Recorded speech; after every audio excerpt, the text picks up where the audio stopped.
my fellow Americans, let me begin by congratulating the team at NASA and our brave astronauts on the successful launch of Artemis 2. It was quite something.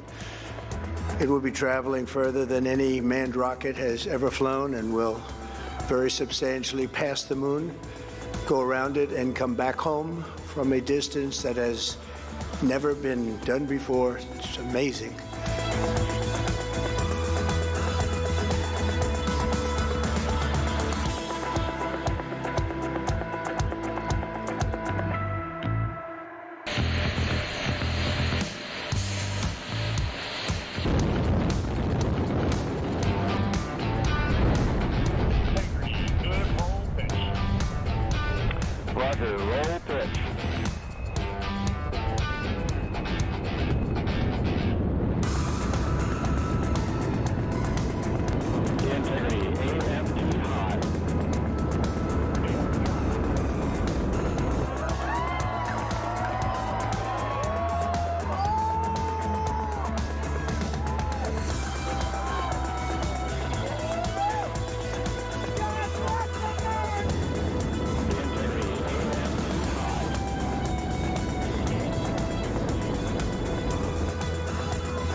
Due to that suit being pressurized and expanded, as well as the umbilicals being connected. We are now falling to the moon rather than rising away from Earth.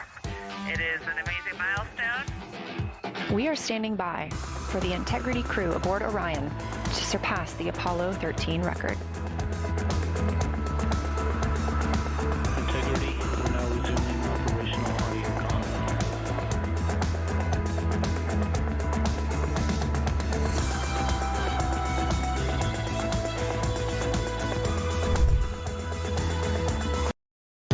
Across the UK, on DAB+, on your smart speaker, on your smart TV, and on your side. This is Talk.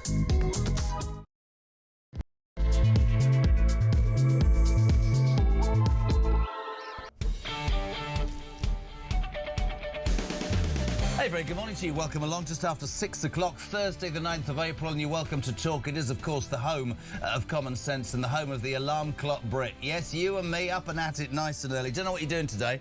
It's another bright, wonderful, sunny, hot day. Did you see them yesterday on the beaches?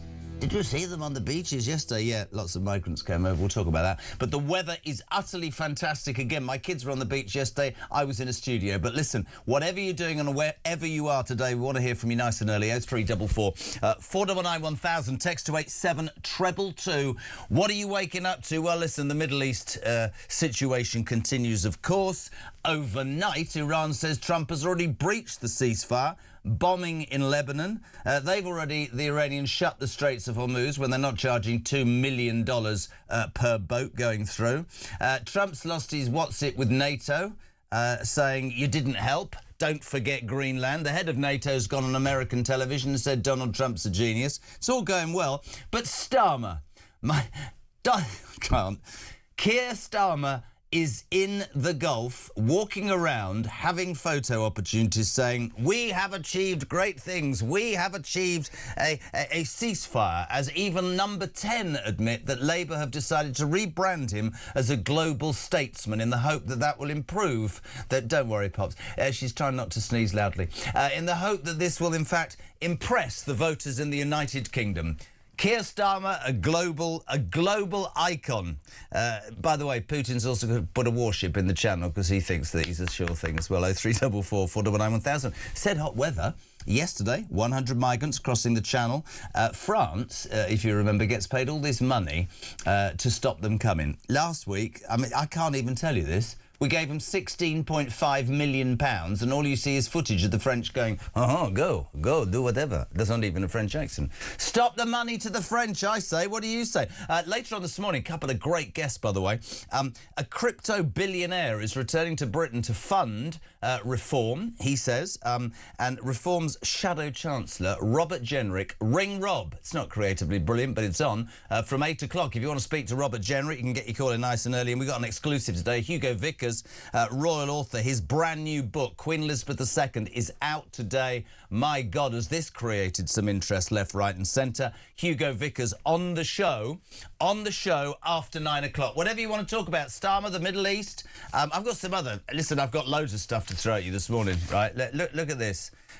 Civil servants can work from home. They've won that battle. Labour have rejected the idea of armed security guards to stop shoplifting. The message is loud and clear under this government. Shoplifting's OK. 0344 499 1000. Text to 87222. Now, usually she comes in and does the papers on a Monday and a Thursday, but I didn't realise that this was so important. Happy birthday, Poppy Coburn. Thank you. Yeah, cheers. There's all cheers, everything. Oh, listen.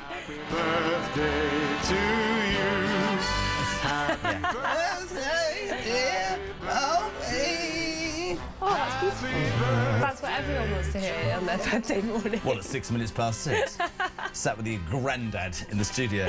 So there you are, team. If you texted in this morning, Poppy Coburn, the legend, it's her birthday. I'm not going to ask you how old, because I know, 26. Yeah, 26. So I'm too old now for Leonardo DiCaprio to go out with me. I was very disappointed last night when he didn't send me a call. Is that genuinely what the first thing you thought of this morning? I'm literally too old for Leonardo DiCaprio. I couldn't believe it. I was like, wow, I'm clearly getting on. If I was going to say, by the end of this show at 10 o'clock, Leonardo DiCaprio's girlfriend will be too old for him, I imagine. Listen, welcome to the show. We haven't seen each other for a week or so. Where do we start? We have to start with what's going on in the Middle East. And you sort of fall between... I mean, as I say, there are people saying Trump's a genius, Trump's pulled this out the fire. Others are saying, no, backed into a corner and he's lashing out rather similarly to how he did in 2016 and the first thing, because it's all been a bit more controlled for the last 18 months. But my view of it all is whether NATO is sucking up or he's slagging off anybody. Keir Starmer roaming around the Gulf saying, we achieved a great ceasefire. It's unbelievable, isn't it? I'm going to play... Yes, here we are. Morning, Keir. Well, we've just reached this ceasefire, which is both welcome and I think there'll be a sense of real relief. There certainly is across the region and for the United Kingdom. But there's work to do, and I'm here in Saudi Arabia and neighbouring countries now to carry out that work in support of what we're all seeking, which is that this ceasefire should be not a temporary ceasefire, but a permanent ceasefire. We have achieved a ceasefire in a war that he says he's not involved in. I mean, this is just ridiculous, isn't it? I mean, I think the ceasefire came from... Actually, of all people, the Chinese. I thought it came from Pakistan. Well, Donald Trump said that if it weren't for the Chinese calling up the Iranians and apparently saying, hey, guys, come on, this is all a bit embarrassing now, yeah. Let's put it on ice for a little bit, then apparently it wouldn't have happened. But again, it's a very complicated war. All the big power players were involved, which means that Britain, unfortunately, was not involved. No. So what did we have? We had HMS Dragon, which I don't know where it actually ended up by the end. Did you not hear about it yesterday? Oh, well, did it finally arrive? No. So it took 3 weeks to get there. You didn't. Oh my God! I should have rung you yesterday. What's happened? It got to the East Mediterranean, and then you think I'm making this up? And then there was a problem with the saline, the water within the facility within the ship, right. And it's docked in port. It's being looked at again. It's not anywhere near Cyprus. And the Cypriot government are going, I'm not sure you should have a base at Akrotiri. It's been 3.5 weeks since this started, and your ship, yes, it's now in a port in the East Mediterranean with a saline problem. I That's have a been fact. away for a week. I think I've done more travel in that week. You've been to Cyprus and back 3 times, and HMS Dragon, your feet still not there. It's extraordinary. It'd be quicker if I swam. Probably, but how incompetent, genuinely. And of course, everybody's saying, how do we look? You know, I told that story before. Luxembourg's landlocked and it got a boat. It got a boat there quicker than anybody. I find it astonishingly embarrassing. And him, let's just start with him. We were reading something on the show yesterday that said he keeps saying this isn't our war. Forces yesterday, the Ministry of Defence told us they'd downed 110 drones and 1,600 hours of defensive flying. I was saying, what does that mean, defensive flying? with a banner behind your warplane going, we're not involved, we're just flying around trying to make Starmer look relevant. It's ridiculous. It is a war, isn't it? Of course and it's a war. I just honestly... I mean, look, I was not in favour of this conflict starting. I've said that from the beginning, but... I have come round to your way of thinking, but I think you should have given the basis in a heartbeat. I mean, again, and also, when the Strait is blocked, regardless of whether or not it's America's fault it was blocked in the first place, it affects us. I mean, unlike America, where it has great domestic energy supply, we do not. We are very, very reliant on what the global price of oil and gas is. Did you want the Trump one you're saying to me? This is brilliant. So Donald, who just seems to have gone, I know, and it sort of frustrates me because there was a degree of calm, and we're right back now into madness. Yesterday, he took aim at the UK again, and also this time NATO. You're all useless. Morning, Donald. I have to tell you, I'm very disappointed in NATO. Very. I think that NATO, I think it's a mark on NATO that will never disappear. Never disappear in my mind. You know, they're coming to see me on Wednesday. They're going to say, oh, we'll do this, we'll do that. Now they all of a sudden want to send things, you know. But they said it loud and clear at the beginning when I spoke to UK of all. I would have said they would have been the first because they're the oldest. And I say, yeah, I'd love to have a little help. He said, no, sir, we'd rather wait till you win. I said, I don't need help after we win. They have 2 old broken aircraft carriers, barely work. I said, I guess we can use them. Who the hell knows? I called the general. He didn't even want them. He said, we don't really need them. We got the SS Abraham Lincoln, sir. We don't need them. We've got 2 aircraft carriers and a ship that can't get past the Eastern Mediterranean. On your birthday, sum it up for me, Poppy Coburn. I don't think I can say a swear word on air. No, you did that before. No, I already done that one before. I mean, but this is so embarrassing, is it not? Because, again, I don't necessarily think the decision to not get heavily involved was a bad one. I think it was a good one.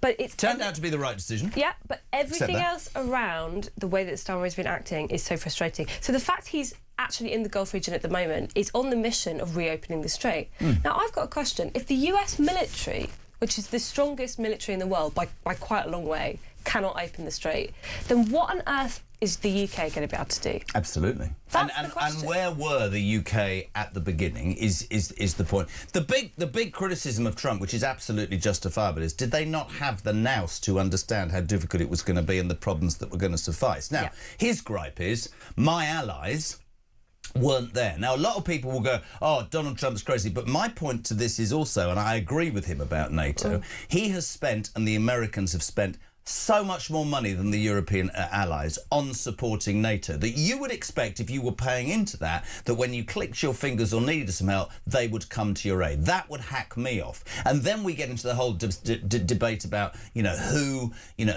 spends what. The Americans have always spent far more than the rest of Europe defending Europe. So I get why he's upset on that score, but I also think he's made a major sort of mistake in doing this, because I don't see any way out. And I can't look at it now and think, I mean, listen, a couple of generals told me yesterday, Jez, you're missing the point. The infrastructure inside Iran is on its knees. Why haven't they surrendered then? Because they have a complete chokehold over the Strait of Hormuz. There you go. And their weapon is an economic weapon. They know that the longer they keep that closed, the longer the global economy will be in disarray. Oil, petrol, diesel, everything up. We haven't actually really felt the effects of what's happening yet. OK, like, not even close, because we're still relying on stockpiles. Most of Asia is still relying on stockpiles. But if this war starts up again, if the ceasefire does not hold, as some reports are already saying it's not, we are in some serious trouble. And the UK in particular. I mean, Rachel Reeves, every time you see her on television now, the poor woman looks like she's about to start crying. I'd probably feel the same way if I were her and I had that job. But it's your birthday, you can't cry. Well, I mean, I might if I had to become look over the budget one day. I mean, seriously, we do not have any headroom. We have no buffer. There is. We've already had our growth downgraded from a stratospheric, I think, 1%. Yeah, that was. We're not even going to get 1% now. No. Inflation's going to go up. Gilt yields are higher than they are under Liz Truss. We are in a really bad situation. 0344 419 1000. Morning, Jane. Can you believe the gall of that man? He's taking veterans to court. He's leaving them on the streets, bringing in immigrants, and then stands round them and dictates what we have and haven't done. My God. Ugh, there are no words. Sorry, Jeremy. And happy birthday, Poppy. She's absolutely right. I haven't talked enough about the Troubles Bill. Just a little note here for everybody who doesn't know about this. This is this government's persecution of veterans who fought in Northern Ireland, who might be 60, 70 now, sitting in retirement, having given so much of their lives wearing the uniform of this country, being prosecuted by a government for what they might or might have not got up to 30 years ago. And in all of this, and this is a really relevant point, thank you, Jane, they've given immunity to the IRA. And there's Starmer, the global, the global statesman stood in front of our armed forces giving it large in the Gulf, which he had no intention of getting involved with. She makes a really good point, She makes a brilliant point. Also, Keir Starmer, lawyer-in-chief. He is obsessed with human rights law. Yeah. You know, this is something that he actually cares about. When he's standing there talking to the armed forces, no one actually believes. What about the human rights of those soldiers that wore the uniform and put their lives at risk? I mean, human rights apparently just means that human rights that they like, not human rights that everyone else might think are important. You know, obviously, the human rights of the migrants are really important. And the human rights of the IRA, but not of the soldiers that fought in Ireland. But of course, you know, not of the people who were victimised by their crimes, and not of the people that defend. Not the victims of the grooming gangs. No, definitely not. Definitely and not the shopkeepers where shoplifting's allowed nowadays. No, or police officers who are trying to do their job. No, they're not protected either. So human rights only applies to the people that this government and people like them want to apply it to. It's quite convenient, isn't it? It's quite convenient. 615 0344 499. Look at this. Happy birthday, Poppy and the old man. Starmer jumping on the bandwagon saying we have a ceasefire while more illegal migrants are coming in. Fuel's going up by the hour. Food's going up. My rates are up. My firm's going to the wall. We've got no defence. He's a plonker. And the world now knows that he's a joke. Thank you, Bill in Romsey. Good morning to Sam. No one sees Starmer as a global salesman or give him credit for anything. In fact, as a Brit, he and his government have done nothing for us, and we are so disappointed and embarrassed by him. Morning, Jez, and happy birthday, Pops. If this isn't our war, then how can it be our ceasefire? Hope Trump has something lined up to publicly shame two-tier. No idea. Trying to get credit for anything. Keir Starmer, says Mark in Croydon. Morning to JB in Aberdeenshire. Global icon. Where Starmer is concerned, there's no I in icon. Oh, he's just a con artist. That's very good. Incompetent. Good morning, Christine. Morning, Poppy. Happy birthday. And the old man. Watching Starmer saying about our ceasefire. So embarrassing, cringeworthy. He's got the brass neck to say we. All he did was say repeatedly who had nothing to do with it. How dare he try and take any credit? That sums it up. Sean's in Gloucester this morning. Keith Starling, the Liatola. That's a good one. The Liatola Starmani. We love that. Jeez. Trying to take credit for the ceasefire was doing absolutely nothing but trash the whole thing, including our relationship with America. What an embarrassment. Happy birthday, Poppy, says Sam in Barnsley. Starmer is the John Terry of politics. Don't get me involved. Liam's in Accrington. Happy birthday, Poppy. Talk. Let's get the show on the road. No idea. There we go. We got a birthday message? Yeah, I have from my mum. Oh, what did she say? She just said, happy birthday, my darling daughter. Oh, bless. Did you text her back and say, where's my present? Yeah, right, can I also just talk defence, actually, because I want to bring Kemi Baden up. Page 9 of the Mail this morning. Along with everything that's happened with the Middle East, and certainly with his description of the armed forces, a lot of attention has been turned to how we are completely, lacking in almost any military. Somebody gave me a figure the other day. We've got more illegal migrants in this country than we have in our combined Air Force, Navy and Army, which is utterly frightening.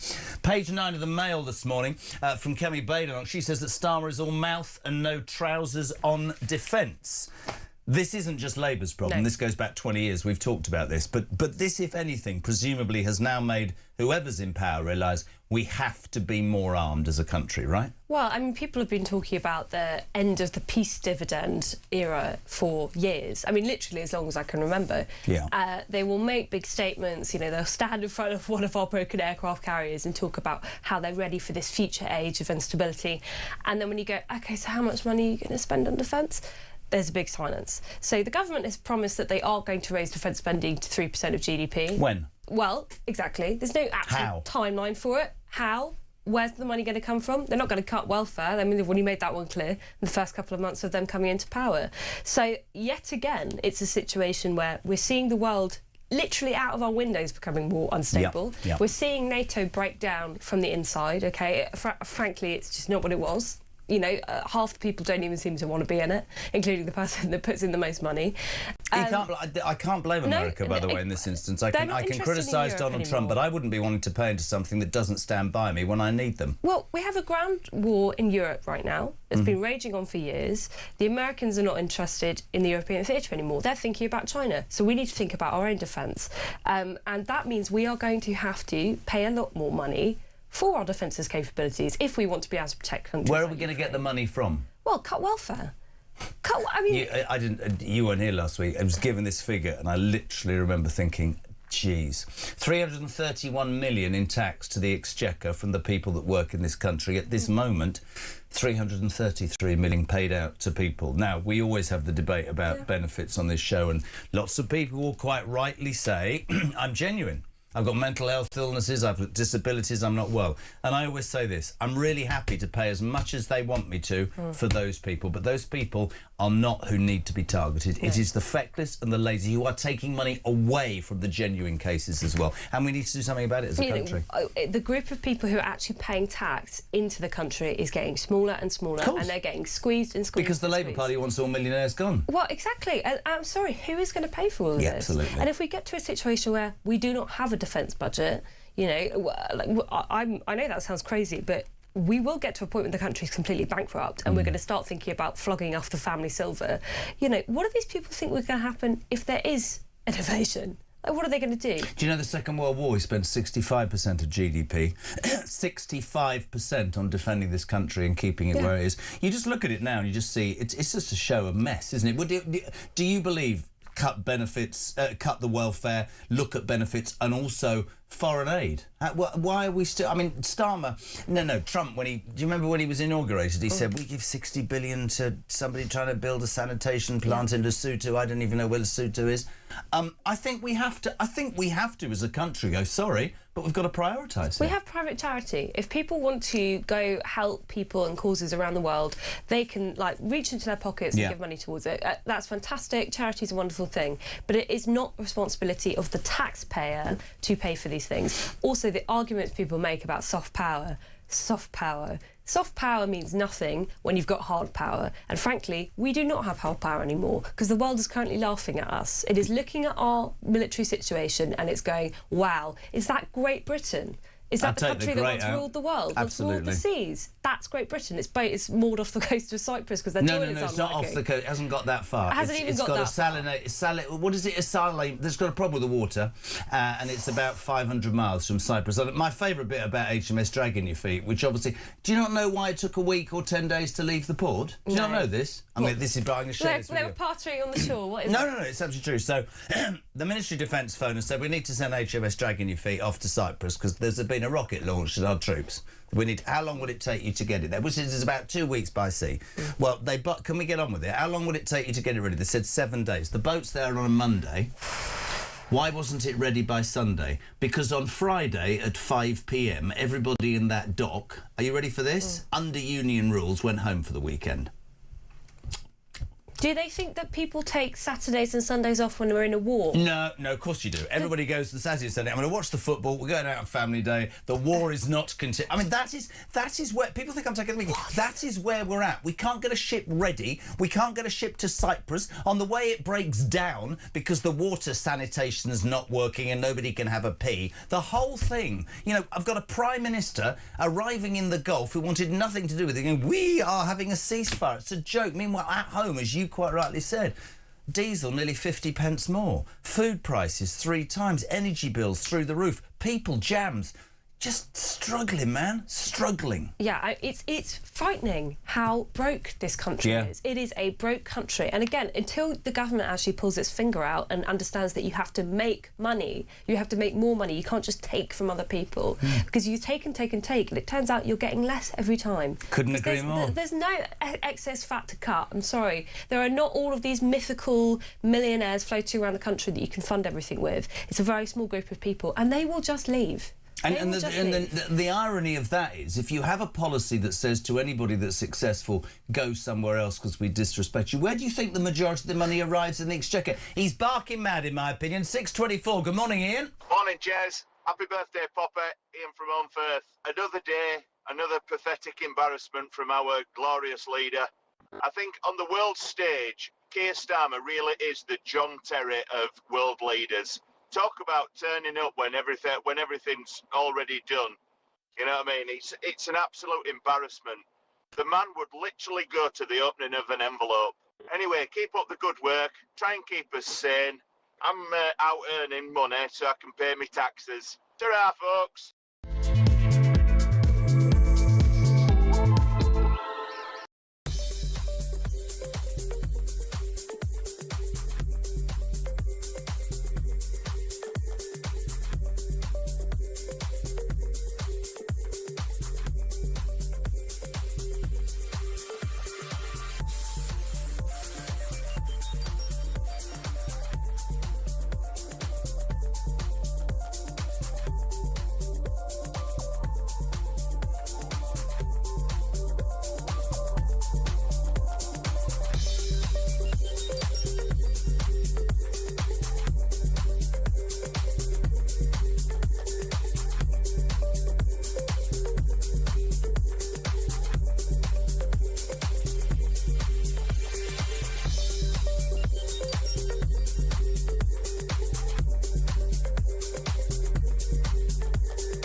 The Crown is facing its gravest test in decades, and the royalty from Talk is your front row seat.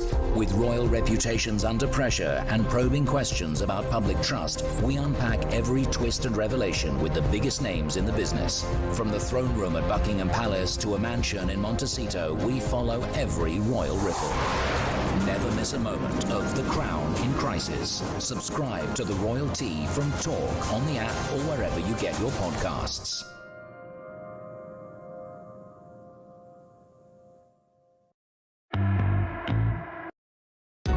Across the UK, on DAB+, on your smart speaker, on your smart TV, and on your side.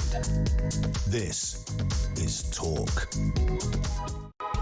Welcome back, 6:27. We're live across the UK. Very good morning to you. This is Talk, of course, the home of common sense and the home of the alarm clock Brit as the sun rises on another beautiful day. The weather is fantastic. Wherever you are, let me know what the weather's like with you. We are here with Poppy Coburn. Happy birthday, Poppy Coburn. We're feeling terrible. All she wanted was a Colin the Caterpillar cake, and nobody knew it was your birthday. How long are you here till? 7? Yeah. Sure, I can get the supermarkets open, but we're going to sort something. Paul in Bristol, my friend in India says their fuel has not gone up. How about somebody in India send some aid to the United Kingdom? Interesting. Gary in Bolden, Jez, it's in the billions for tax take and benefit paid. I agree with you there. Daryl's in Blackburn. Happy birthday, Jez. Starmer should have kept to his previous statements whilst in the Gulf, declaring there is a ceasefire in place, we're not involved. Yes, trying to take the glory. Jez, birthday girl Pop. Starmer is the international man of mystery and has just put me off my breakfast. Oh, misery. What did I say? I said mystery, misery. Thank you, Christian, the world's greatest producer. Happy birthday, Poppy. Have a good one. Thanks for brightening up my morning, says Neil. Not a mention of me or the show or anything. Lovely. Morning, Poppy. I thought, again, who's this?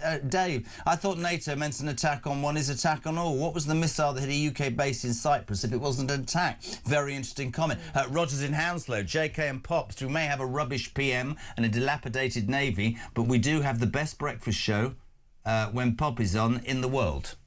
Well, you can't get a better compliment than that, can you? So do you want to just present the next half an hour? No, absolutely not. Just say morning, Laura. Just say morning, Laura. Morning, Laura. Morning, Jeremy. Laura in Wiltshire. Happy birthday, Poppy. I'm so embarrassed by our Prime Minister. As the Bishop on Sunday said on Talk, he has neither the intestinal or testicular fortitude to be our leader. And my goodness, hasn't he shown that? I wish someone would confiscate his passport so he doesn't continue to embarrass us around the world. Great show. Thank you very much. At 0344 499 1000. Obviously, waking up to the continuing situation in the Middle East. Trump's been accused of breaching that ceasefire already. Israel still apparently and allegedly bombing Lebanon. The Straits of Hormuz not open. Iranian government officials apparently charging for boats to go through. So it's hanging by a string. But NATO and Trump are arguing. But for me, it's the sight of our Prime Minister stood in front of our armed forces saying, "We are here. We are sorting out a ceasefire." Has been absolutely nothing to do with it. Glory hunting again, and the insult, as we said just now, to those troops. You see pictures there. Those troops. Think of their, their colleagues, the older ones, who are basically going to be prosecuted by that man for daring to do what the government asked them to do in Northern Ireland. Disgusting. Poppy, the other thing is the hot weather meant that yesterday we're back where we knew we would be. 100 migrants crossing the Channel. France has rejected an offer from Shabana Mahmood, the Home Secretary, who said, sorry, could I just say to you, you know we give you like billions, and I've given you 16.5 million last week. Could you step your game up, please, and just, you know, when we see the footage of you just allowing migrants, could you please, no. And we still give them money. Can you explain that to me? Because I don't get that at all. Well, funnily enough, the French also don't want these people coming to their country. So what they're actually doing is they take British money, and they even say to us, by the way, that, like, they can't fix the problem. That they can help with certain aspects of the operation, but they can't stop people from coming over. Then why are we giving them money? Well, exactly. It's entirely the fault of our government. I mean, if I were the French, I'd be the same. I'd be like, look, they're coming through because they want to take from your welfare state. You are such a massive pull factor that they're actually travelling through my country to get to your country. Which isn't war-torn. No, which is not war-torn. And of course, they don't want them to settle in France either. So what we should be doing is just saying that anyone who gets here can't stay and is immediately deported. But no, that's mean, that's cruel, that's the Rwanda How plan. is that... We can have this soft approach to migrants, which I can disagree with, but let's just talk fiscally.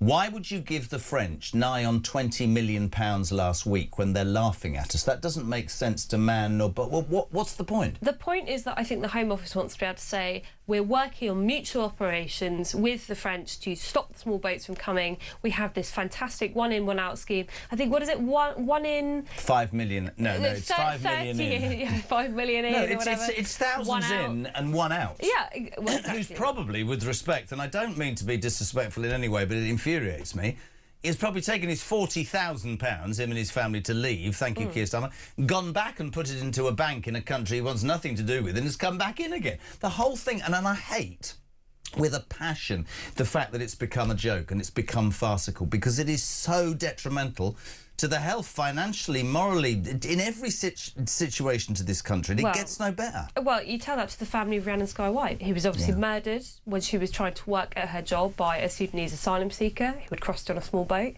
You know, it's not a laughing matter to these people. What do you say? Not me. What do you say to the people who say... I mean, I heard somebody say earlier on some station, you know... these people are refugees, they deserve to be treated with decency. How can Great Britain, the country that's always done the right thing, behave like this? What do you say to that? I would say that, sorry, but that's not how the refugee system works. It is supposed to be based on consent, OK, which is if the British people want to have some limited form of refugee settlement. For example, with the case of the Ukrainians, a lot of people actually opened up their homes. Absolutely. They were like, you know, this is a war-torn country that we have a history with. You know, they will temporarily come to the UK. We will let them settle here because obviously their country is at war. But when the war is over, the understanding is that you would then go back. What it is not is anyone who wants to make a bit more money can come here, and you can travel from anywhere in the world, and you will automatically be given all of the rights of a British person. You'll skip the queue for the NHS, you'll skip the queue for public housing, we'll give you a mobile phone, we'll give you like access to yoga classes. That is not fair. But unfortunately, that is how the refugee system currently works legally. So whenever a politician sits there and goes, Britain is a kind and compassionate country, they do the same line. Seriously, they're like robots. They all have the same line. It's a kind and compassionate country. I go, actually, what voters have been telling you for 20 years now is enough. Can I jump in and say a kind and compassionate country, yes, is what we were based upon. But that word, to me, kindness and fairness, does not apply right now to Alarm Clock Britain, which is what we broadcast to. Right. I don't believe that the British people are getting a fair crack of the whip. I actually think that millions of people in this country feel that you can have this moral, we should do the right thing, and for years that happened.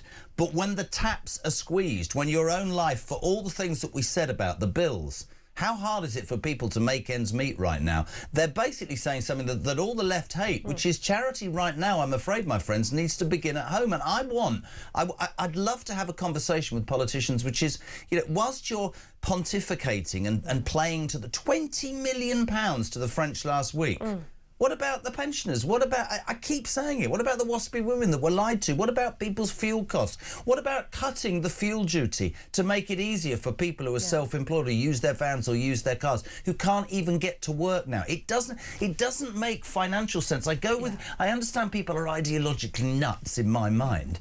But if you've got left and right and you're not making it work, what it's like drilling. What's the point? I am sick to death of these gimmicks. They do not work. The government knows they don't work. Border Force tells the government this won't work, and yet they do it anyway because they think it will get them favourable headlines. The truth is, the only way you will stop the boats is if you pull out the ECHR, absolutely, you leave the 1951 Refugee Convention, and you invest in a bigger border force, and you make sure that... And I'd add into that, you made it less attractive to come here. Well, as soon as you get here, OK, you go into a processing centre, and we get you on a plane, and we fly you off to some third country, and we just don't let you come here. You do not have a right You know, you're the deputy content editor of The Telegraph, and you know my theory, don't you? And you can tell me I'm wrong. I would recondition a huge liner at cost. I would crack train a border force team like they did at the passport office when they realised they had a problem. I would put the Navy in the Channel. I make no apology for this, is my opinion. And nobody would set foot in this country until they'd been processed. And I would do that offshore in my water. They would be lifted out of their boat. And if they have a reasonable and honest reason to be here, red carpet. I would respectfully suggest if you're coming illegally in a boat, you probably haven't got the right way to be here because of those reasons. But if you are genuinely a refugee, absolutely, I think that's fantastic. But if you're not going to disappear into the United Kingdom and take those very things that are being denied to the population.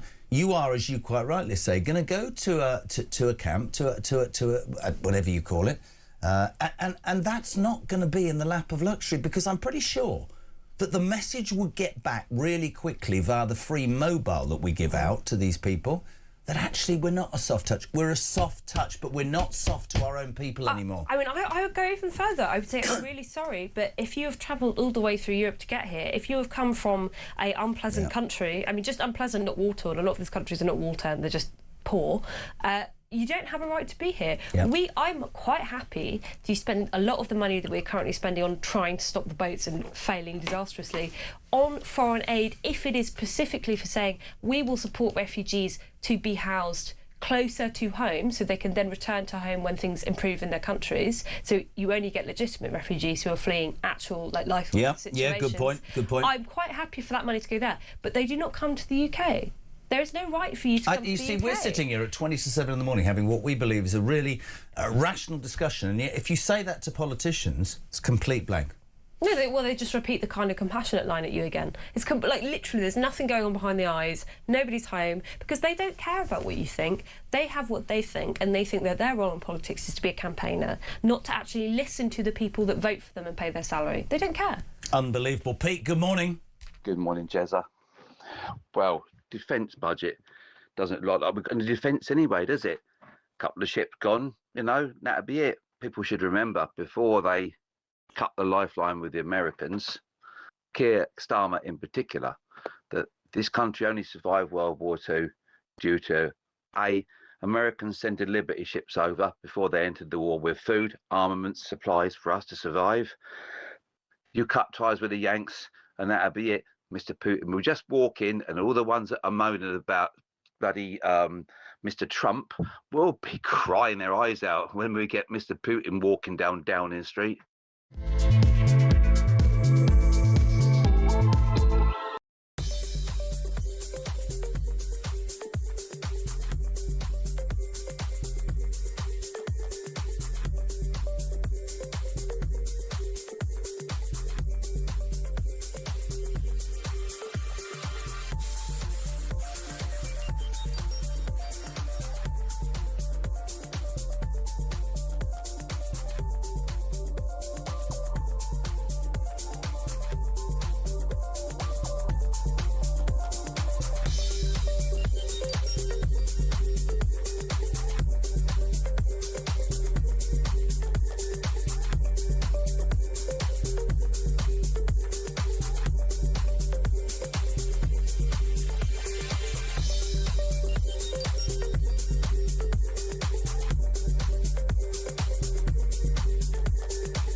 Across the UK, on DAB+, on your smart speaker, on your smart TV, and on your side. This is Talk.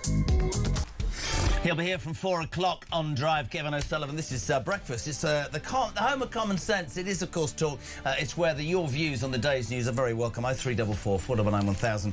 Text to 87222. The birthday girl, Poppy Coburn, is here without a cake because we didn't know. Jez, how comes when Starmer turns up in the Middle East, the peace talks, the ceasefire breaks down? It's true, isn't it? That's absolutely brilliant. He's the man with the reverse Midas touch. Yeah, absolutely. We're off. I want to take some credit. I'm off to the Middle East. It's our ceasefire. Oh, it's all gone to crap. It's just extraordinary. That's brilliant. Sue in Essex, Jez, and happy birthday, Pops. Starmer. It reminds me of that scene from The Gladiator where Russell Crowe has won the war and Caesar's son comes galloping up to lend a hand. Great show, by the way. Thank you. Sue says Starmer is our David Brent of a PM, yeah. I feel so sorry, says Jay, for the military personnel and civilians that fought for our freedom during World War II, for people like Starmer to break Britain. Good morning to Phil, who says, this Strait of Hormuz situation, what gets me is, what do the crazy Just Stop Oil oiks think now? A few days without oil and the whole of the world is grinding to a stop, running out of food, fuel and medication. Yeah, Hannah, good morning. Happy birthday, Poppy. While Starmer is claiming how wonderful he is, our only HMS Dragon has broken down again on the way to Cyprus, and the Russian warship is now rushing around the channel unchallenged. Russia has breached our waters some 80 times since Starmer said he would seize ships in our waters, but we haven't got anything to seize them by, and even the RNLI aren't about because they're just bringing migrants in. Jez and the lovely birthday girl, says Neil. Poppy, you were just discussing defence spending, how effective the MOD are at spending their budget. Well, consider this. Israel spends less than us on defence, yet during the initial attacks in Iran they were able to put 200 jets in the air. That's more than we have. It's interesting, isn't it? Much smaller country as well. Yeah, morning, Matt. Morning, Jezza. Hello, Poppy. Happy birthday. Matt in Warrington, in the van. So, Stay Calm has gone off to Saudi Arabia looking to all the glory, when really, he's just a joker, isn't he? An absolute waster. Anyway, have a good day. All the best. Brilliant. 17 minutes to 7. Let's go stateside. It's my two favourite ladies at this time of the morning. Let's say a very good morning. Kinsey Schofield, it's Poppy's birthday. Did you know? Because I didn't. So your two favorite Aries, not just your two favorite girls, because both of your girls have March and April birthdays, so we're Aries. When was your birthday? Oh, God. When was your birthday? March 27th. March 20... Sorry, could I just say to the people who put this vain attempt at a programme together, we need more information. I'm being hung out to dry by a succession of women saying, where's my cake?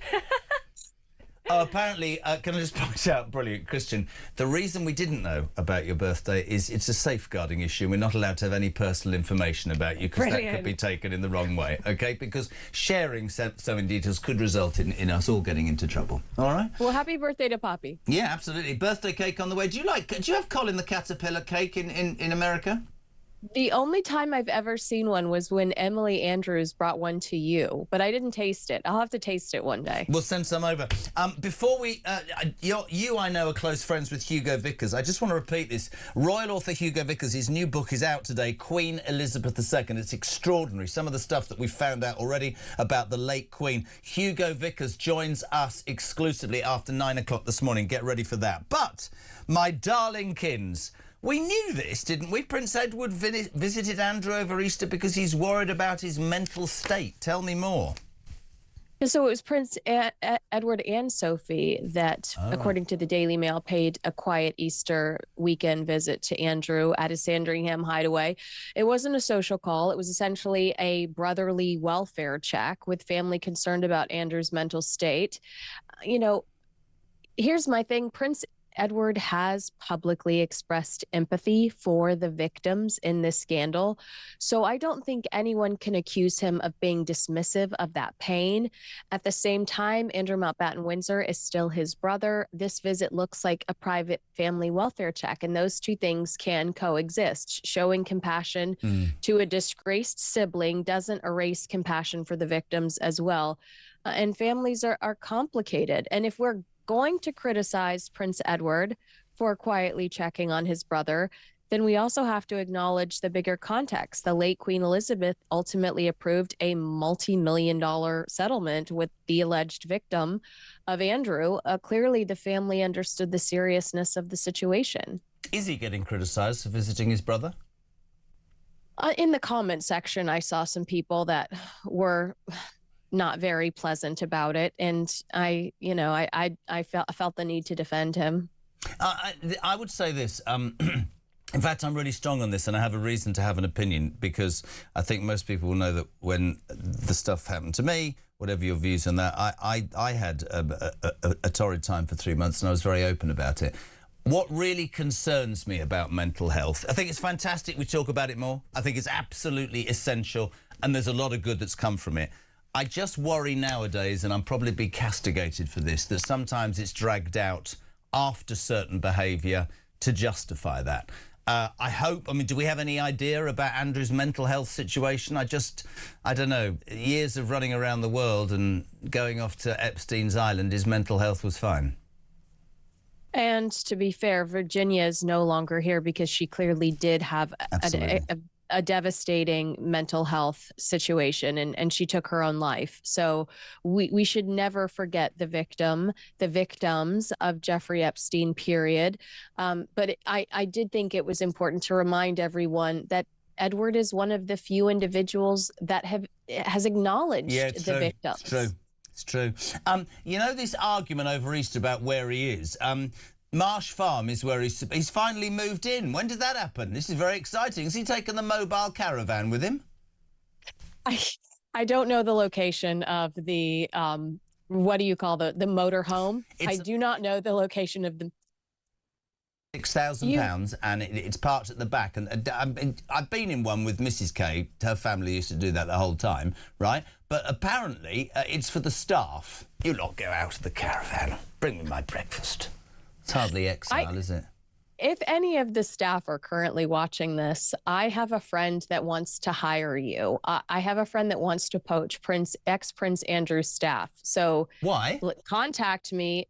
Why? Because she wants royally trained help around her house. Are you trying to deny him his servants in his moment of need? I mean, honestly... I actually am. I mean, he's only got a 5-bedroomed house in Sandringham where he doesn't have to do anything, and now you're trying to poach his chef and his valet. Can you believe that, Poppy, what she's trying to do?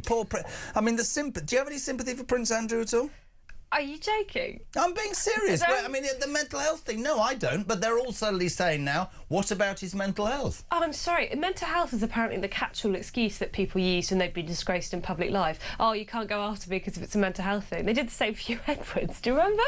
I mean, I'm sort of bitter and twisted about that because I actually genuinely was ill after everything happened to me, and I would never use that as an excuse. I'm sorry. All I'm going to say about Prince Andrew is if he had been a good person throughout his life, OK, you would have people coming out to defend him. What's so interesting about Andrew is that literally everyone that's ever worked with him has said he was a bad person to work with. He was an unpleasant man, he was rude, he was arrogant, he was a bully. That's all I'm going to say. You know, his character was very, very clear to me in that moment, regardless of whatever else went on. OK, he's clearly not a good person, so I don't have any sympathy. Incisive from the birthday girl. Now, both of you, hurrah! How could we do a segment with our kins without telling you? And she sent this to me at 4:30 this morning, which means she loves this. Sad news about Harry's Australian conference. Look at the smile, Tell us more about what's happened to the Ginger Whinger next. Yeah, so Harry is scheduled to give a speech about workplace mental health. There it is again. There it is again. At Melbourne's, this is InterEdge Summit. This is April 16th. And in quiet desperation, the event has now started selling tickets at a massive discount. Previously, tickets were only available for nearly $2,400, $2,000 for the two-day event. Now they're offering tickets for as low as $500. There's also a $1,000 option. So they've sliced them by at least 50%. This guy quit his job.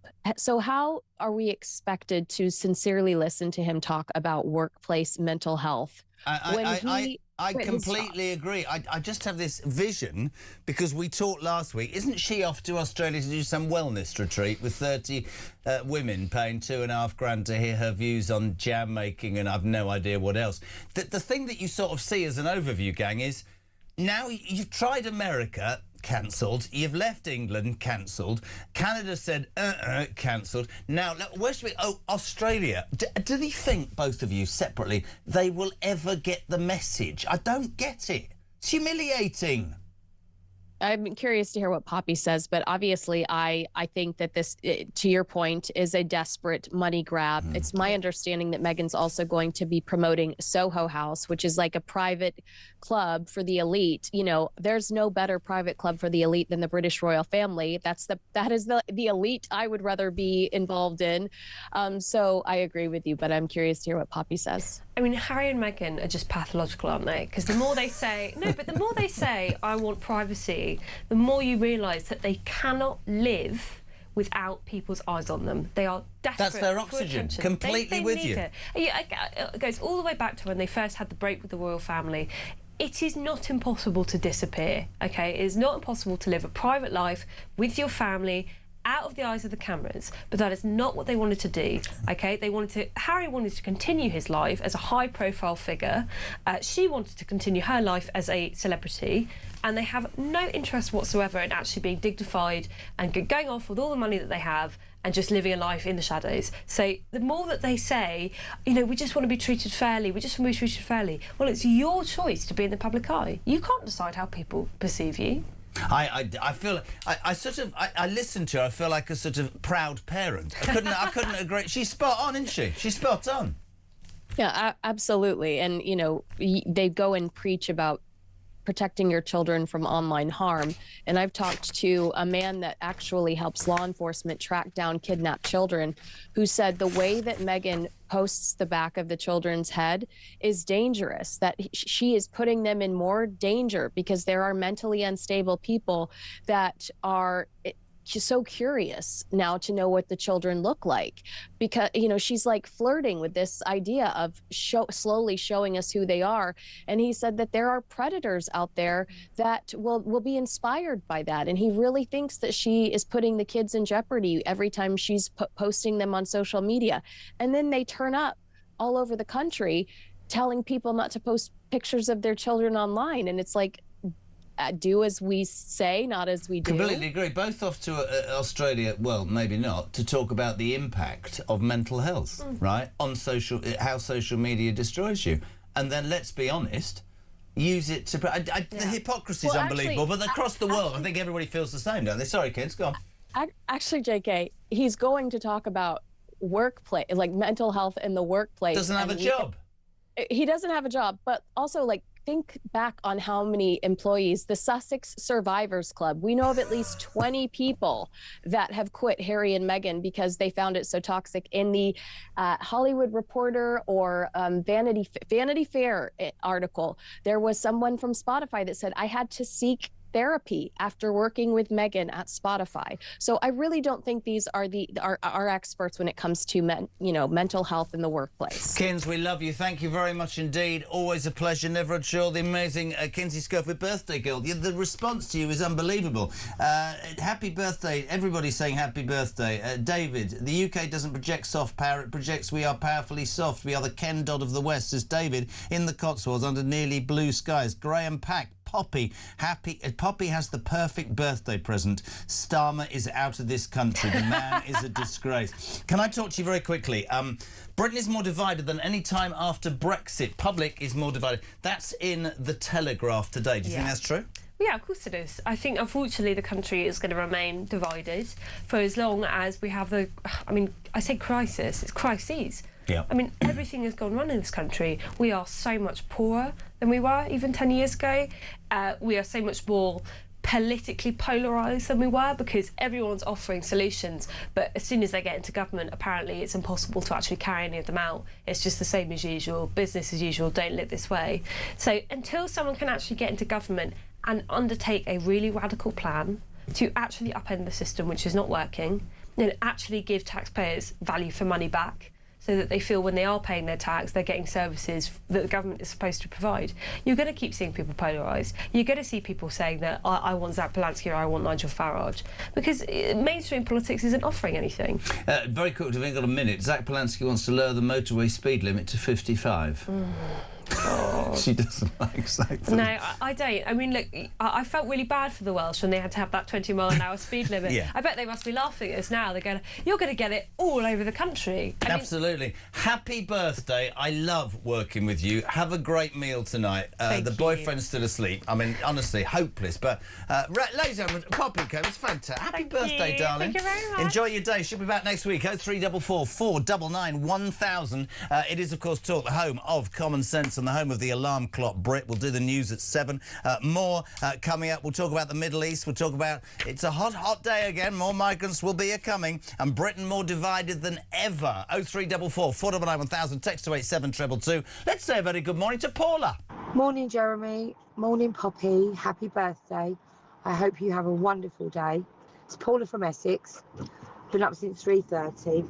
I did not want my alarm clock to go off today, I can tell you. I think this world is bonkers, especially Britain. Trump may be a little bit mad, but at least he's fighting for his own country. At least he's fighting for what he thinks is right for his people of his country.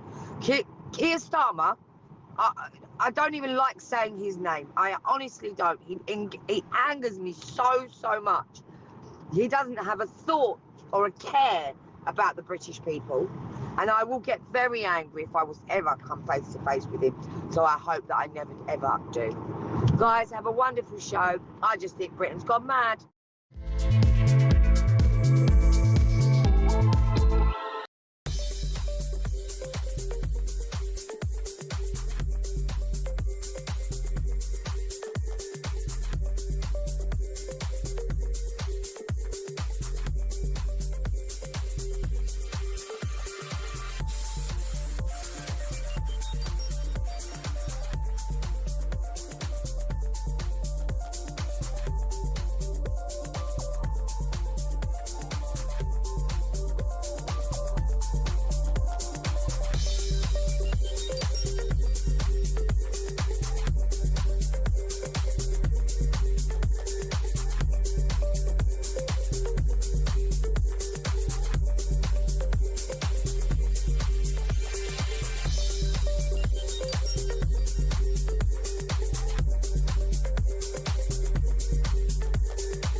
Morning to you. This is Talk the Home of Common Sense with me, Julia Hartley-Brewer. Just breaking news in the last couple of moments. Extraordinary news.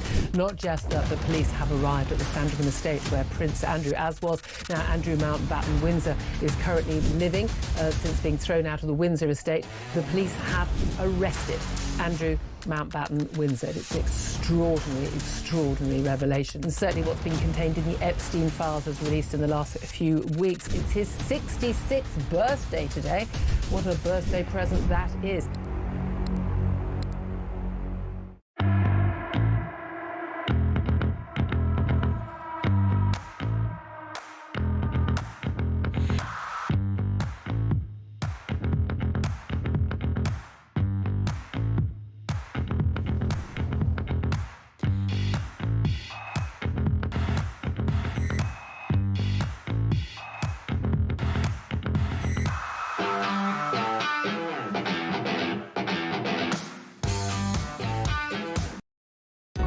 Across the UK, on DAB+, on your smart speaker, on your smart TV, and on your side.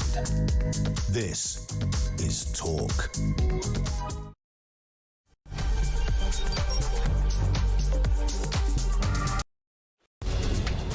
Labour MPs, they say, listen, Keir, your position is untenable. This is all about appointing that rat, Peter Mandelson. We've now had another resignation from number 10. The plot is thickening, the noose is tightening. His failings are internal. He's useless, incompetent, has no political judgment.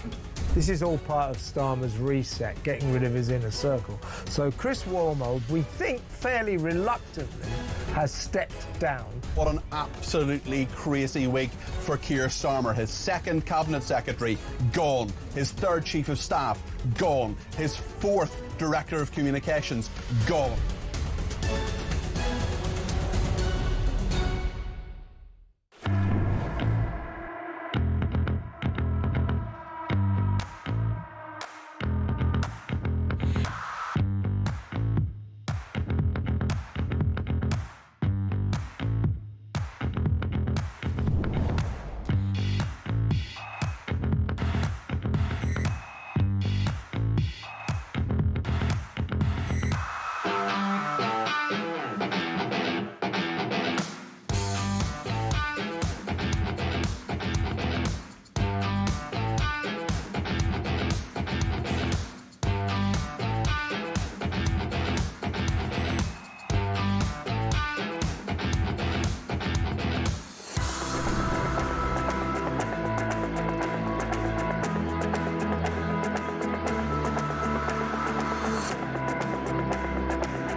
Across the UK, on DAB+, on your smart speaker, on your smart TV, and on your side.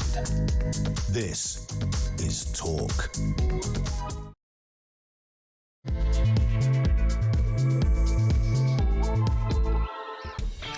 Welcome back, my friends. Just gone 7 o'clock, or welcome if you're tuning in on this bright Thursday morning. Going to be a warm one again, wherever you are in the UK. Tell me about it. The weather's great. I know it means, excuse me, the channel crossings will increase, but so nice, isn't it, to look out the window and see a clear sky. 0344 499 1000. What are you waking up to? Well, here we go again. You're waking up to, obviously, the ongoing situation in the Middle East.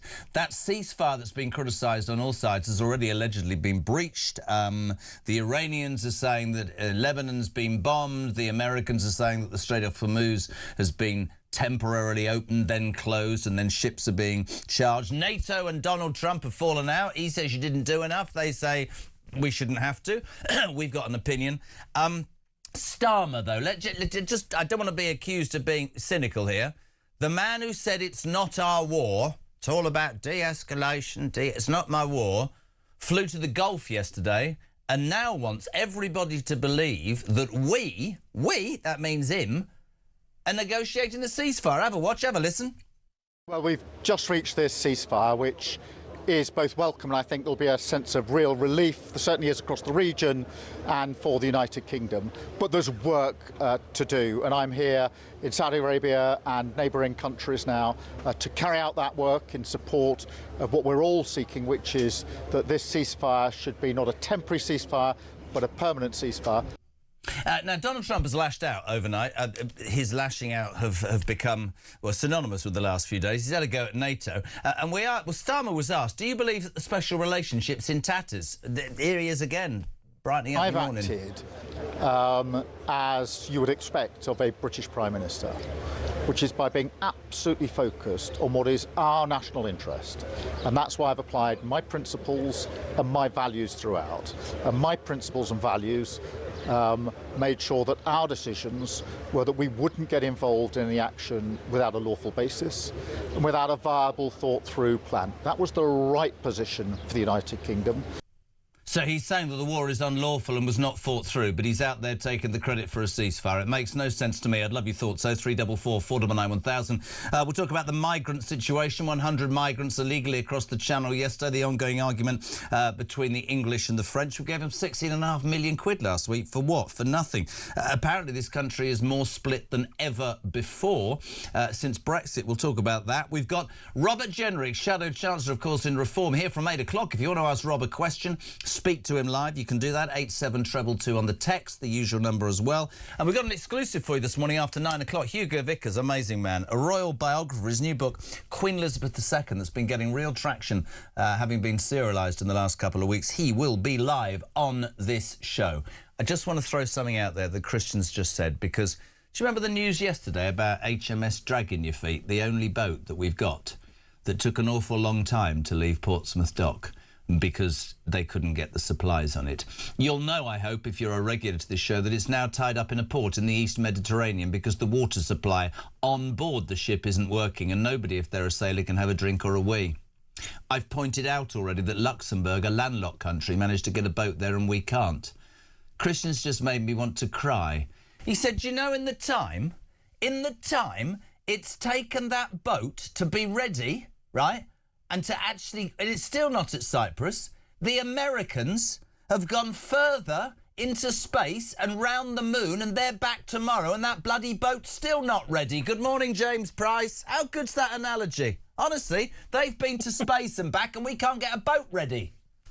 The whole thing is just absolutely abject, isn't it? It's enough to make you cry, but at least Keir Starmer is doing the important stuff of flying around the world just to get out of the mess that he's created in this country, presumably because he thinks he might need to get all the air miles because he's about to get kicked out of his job after these elections come up.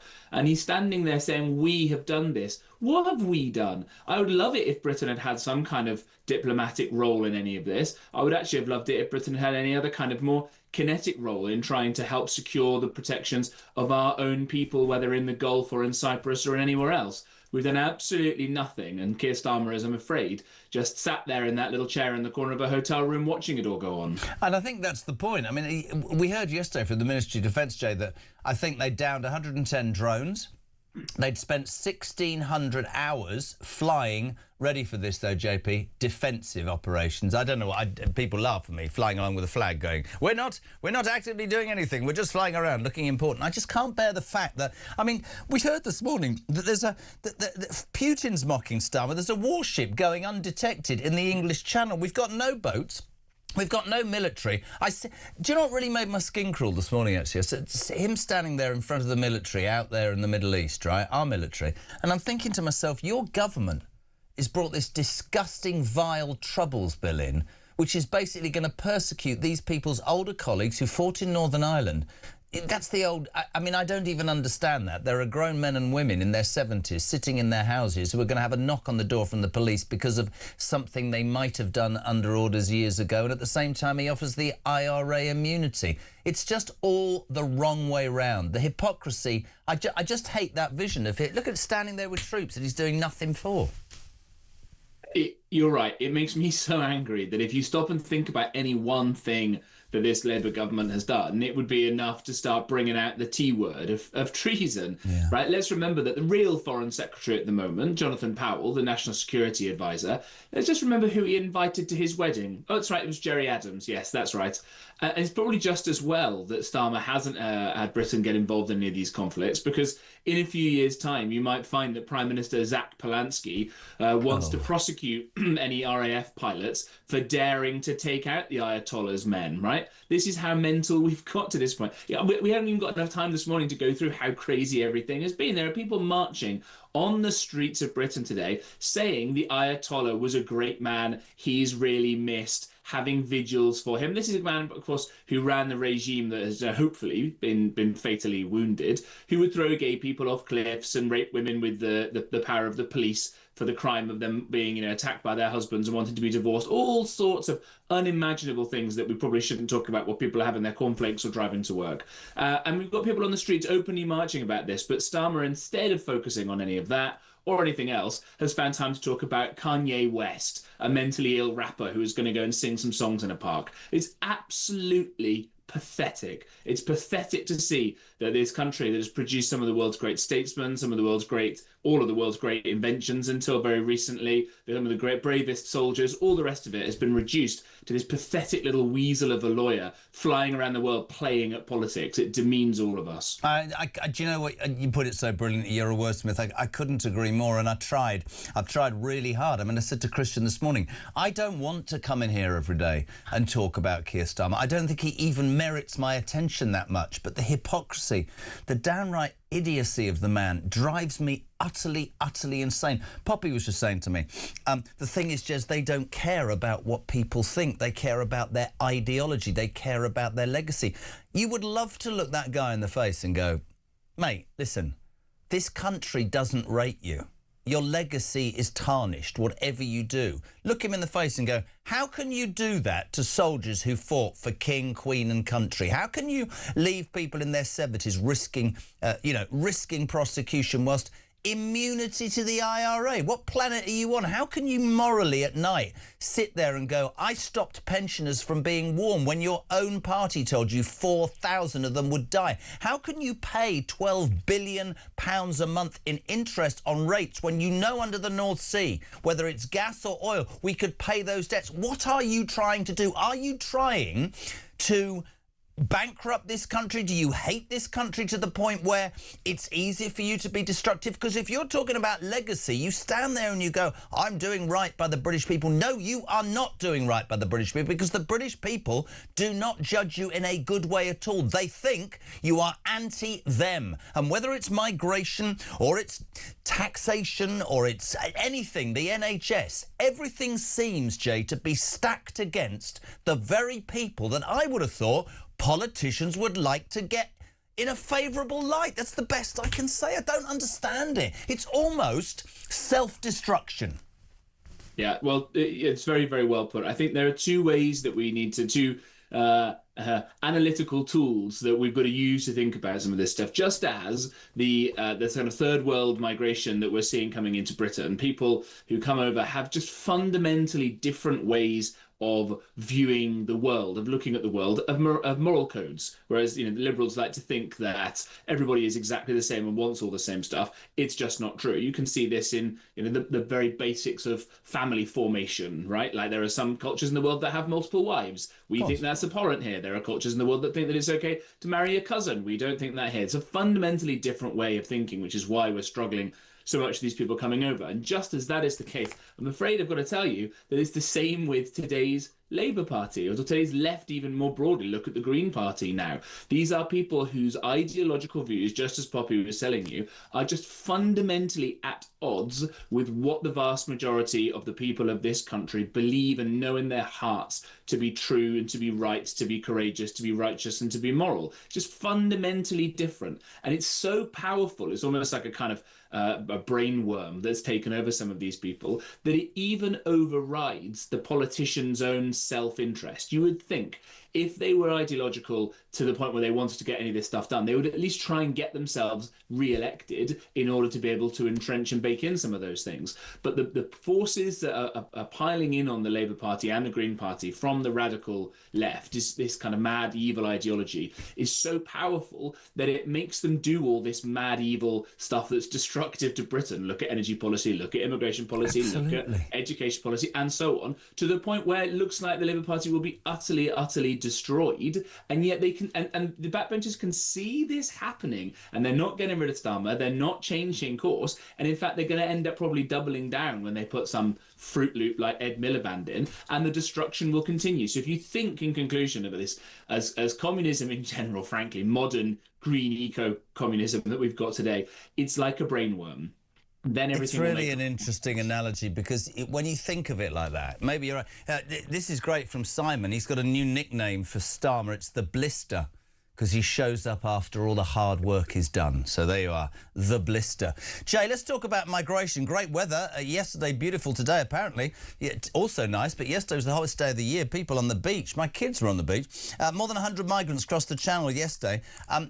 I'd like you, in a sensible way, to explain something else that makes no sense to me. So we've got this agreement with the French, right, which is, could you do your best to try and stop, prevent, or whatever, migrants coming to this country? And we paid them last week £16.5 million. We see footage after footage where they patently don't do that. In fact, they're laughing at us. And again, we'll talk ideology, we keep paying them. Why not A, stop paying them? Why not B, take away their fishing licences? And why not C, be a little bit firmer? This is, again, the number one thing for so many people in this country, and this government has done nothing.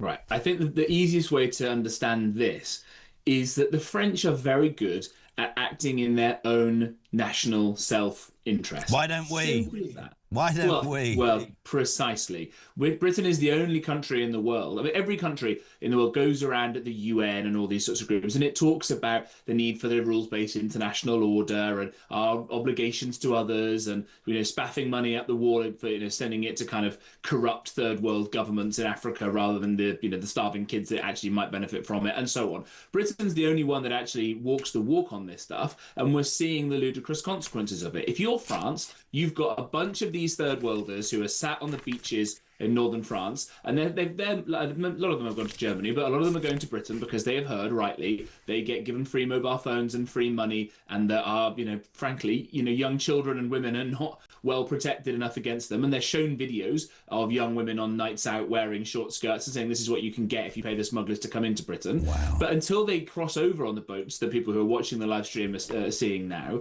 they're kicking around in France and they're causing problems. So the incentive for the French is for them to go away, which means it's the incentive for the French is for this not to work. And if the les Rosbif, if us stupid English, are willing to spaff a load of money on ineffectual policies, the French will get enriched and they'll get these irritating and degenerates off their I get that, but how has anybody round a cabinet table, how has anybody in a department in Whitehall thought that is going to wash with the British public? And again, we of course we have to be careful in certain instances, and there are, I've said it, there's been plenty of examples of positive migration in the past, and I tell this story every morning for a reason. The guy that picks me up some nights when I get the train home late came over from Bangladesh with his brothers and his dad 40 years ago, and his dad said, we respect this country, we learn the language, we build a business. He is more angry about what you are seeing on screen than I am, OK? Because he did it correctly. And yet politicians say to me day in, day out, there's a lack of will, or the ECHR, or the blob. I would make it my life's work to sort this out. I mean, maybe it's the age thing. I grew up with a woman who Thatcher who laid out a plan and was not going to be distracted. I don't believe that all of our politicians can't suss this out. I then get very depressed when I think they don't want to. But again, it's almost self-destructive because the British people want them to sort it out. The British people are ready for change. The British people are ready to be told. I mean, I say it all the time. Let's imagine a right-wing... Let's say the Tories, Reform Tories, whatever, get in. They're both saying we're leaving the ECHR. They're both saying we're going to detain and deport. That will be unedifying to the left, but I suspect a majority of this country will go, something tough is needed. But you look at these people. It happened to me again yesterday. I'm talking to someone, they're going, yeah, but these people come from... And I'm going... Try telling that to a girl on Bournemouth Beach at 15, the girl that was raped. The guy got off because if he goes home, he'll be persecuted. What about her human rights? And this women's rights woman went, yeah, I know, but white men attack girls as well. And I went, it's not about where you come from, the religion, the colour of your skin. That, to me, is abhorrent in a civilised society. And yet, if we're making that more obvious because of... people have different views, then we should be strong on that, shouldn't we? Why is that wrong to say that? It's not wrong at all. If you want to be even punchier with some of these moron lefties, you see, again, the footage here, that it's well over 90% of these guys are adult men. Yeah. I sometimes will call them fighting age men, just to point out to people that they are not cuddly children coming over, but there are cuddly children who are mouldering away in their lives in refugee camps in the Middle East, in Jordan, in Lebanon. If you really cared about helping the most vulnerable people in the world, then you might go and do something about bringing some of those people over who are young enough not to have been indoctrinated and brainwashed with the kind of barbarism that the people who are coming over on these boats often espouse. But by the time you get these guys over, who are rich enough and active enough to have crossed over for first the Mediterranean and then the European continent and then the Channel to get here, and already got pretty unreconstructed views. They probably quite like what Kanye West used to say when he was in his particularly poorly phase. But I think we go back to my first answer about the kind of modern communist brainworm that people are suffering under. Used to be that Obama, even in his first time, was deporting lots of people. Used to be that Labour was good at keeping out cheap foreign labour because they understood that it hurt the wages of working class people in this country. That's all been replaced by the kind of mad, uber progressive freaks embodied by people like Zach Polanski. Now, it might be that a lot of the Labour Party do want to see these images stop, if, again, for no other reason than it hurts their re-election prospects. But they don't want it to be stopped as much as they want to keep the status quo going of the ECHR and the lawyers are not looking mean to weirdos who still read The Guardian, because then they won't get invited, and we'll say this again, to their fancy Islington dinner parties. But it is true. They will sit down and say, look, we know what needs to be done, but we can't get re-elected if we do it. And I'd rather go down honourably as a decent ECHR-fearing person than dare to do the things I was elected to do. That's the brainworm that these people have got. And that's interesting when you say brainworm, elected to do. I take you back to September 2025. He's been on more than anybody else in the last few weeks. Keir Starmer again. Just listen to what he says, peeps. Mark my words. We will stop this. We will smash the gangs. We will crack down on illegal working. We will remove people with no right to be here. And we will secure Britain's borders. But you've done none of that. That was 8 months ago. 8 months ago. I don't know. Maybe it's me. I believe that the United Kingdom is at a seminal moment, which is calling for politicians, a politician, more politicians who go, do you know what? This is really weird. I'm not squeaky clean. I've done this, I've got a few skeletons which I'm going to lay out in front of you, because, by the way, everybody has. Here's my plan. It's written, there's 15 things on there, and what I'm going to do, if you let me, is I'm going to do all of them, even when I meet opposition and even when it's unpopular. What I'm going to do is I'm going to tell you how I do. There'll be good days and bad days, a bit of a journey. If we manage this, we'll be better off. If I fail, I'll be gone. How about it? I am sick and tired of hearing about politicians who make excuses about why they can't do what they promise, which is why the Tories got thrown out of office. And that is a fact. And the same thing, this lot is beyond me. Sum it up, Jay, because I'm depressed. I need to feel happier.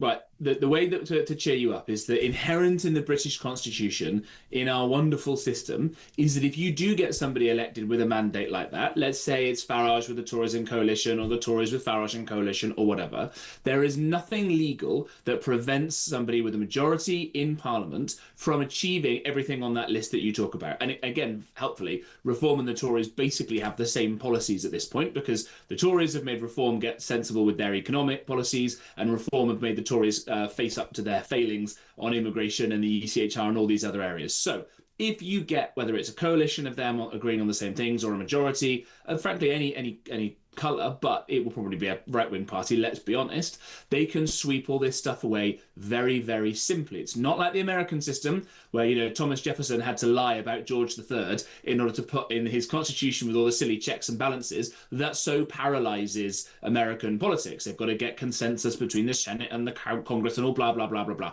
We haven't got to worry about any of that because, as was once said, that you get all the power you need at the ballot in Britain that Lenin tried to seek with the bullet. So if we get the right party in with the right ideas, and they don't care about ruffling a few feathers of people who hate them anyway, aka the people that read The Guardian and vote Green, then we can fix everything in really short order. And just a little bit of economic liberty, just a little bit of personal liberty, just a little bit of bravery, this country will turn itself around very, very fast. It's like having therapy on the radio and telly. We love you, mate, always. Love to the family. Speak to you very soon. James Price, former government special advisor. Good morning, Sean.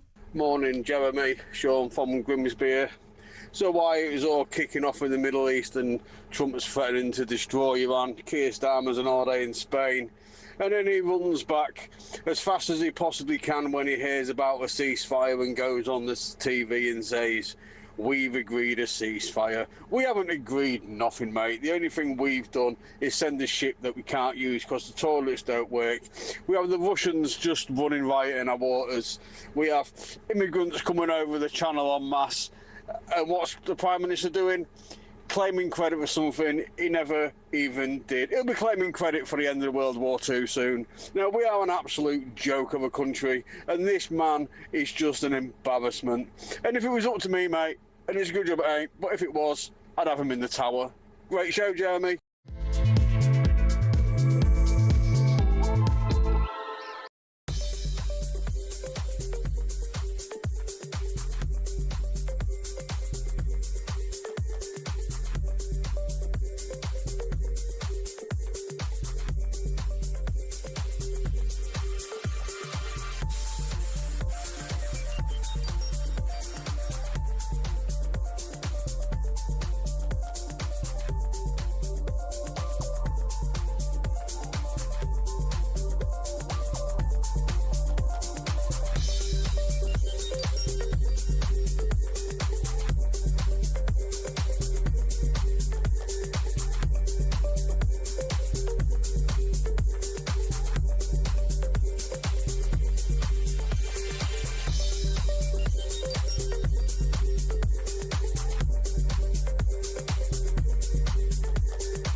Current affairs, international news, letting criminals off while sending... Oi! Oi!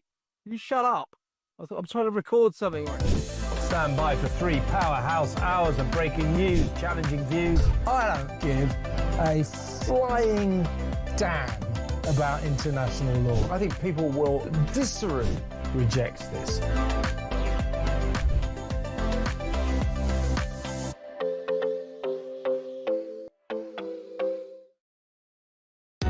Across the UK, on DAB+, on your smart speaker, on your smart TV, and on your side. This is Talk. Welcome back, my friends. Almost 7:30. It's Thursday, the 9th of April. Poppy Coburn was on papers. It's her birthday. Also, for today, from 8 o'clock, Ring Rob, Robert Jenrick, Shadow Chancellor from Reform, will be on this show answering your questions between 8 and 8:45. 0344 499 1000. What do you want to ask? Robert Jenrick. Text 87222. We'll do that as well. Richie in Grimsby. Good morning, Jez. Let's put a positive spin on today. Keir Starmer is like a cloud. He's floated off, and it's a glorious day. Yet the thing is, a storm is brewing, Rich. I know what you mean. Don in Chelmsford.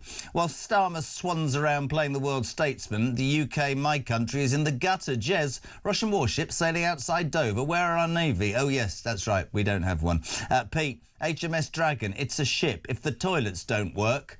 He was obviously a sailor you dump overboard, as sailors have done for years and years. We should be suing, Jeff says, we should be suing the French government, their Coast Guard and their Navy for aiding people smuggling.